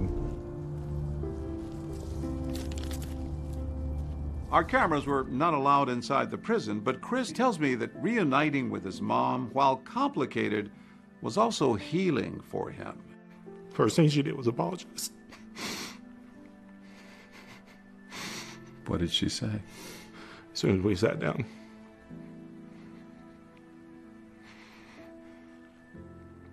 She said, "I'm sorry for everything I put you through."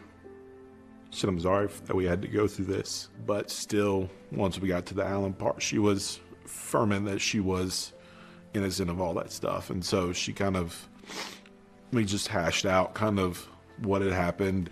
Do you believe your mother had anything to do with Alan's murder? I do not. With your father? I do not, no. Seeing your mom was a big step for you after all these years. Forgiveness is a big thing, you know. It's huge when you can work through that and go, I don't have to forget about it, but I can choose to forgive you for it. But when it comes to Alan's family and friends, there are some things that they say they would rather forget. I try not to think about the murder. I more like to think about the fun times that we had with Alan. Those are good memories. What do you think Alan would have wanted people to remember about him? He was a lot of fun. He's the kind of guy you could, meet and have a drink with and have a good laugh. He treated everybody with fairness and respect and gave a lot of love to those around him. Nobody wanted to hurt him except for his own wife. She ended up taking this man's life. I mean, a good man was killed. I don't know whether justice is served or not. She's in jail, and apparently she's never going to get out, but he's still dead. You can't bring him back. I think his legacy is that he was tried and true in the community. He did what he said he was going to do. Alan was truly loved by everyone that knew him.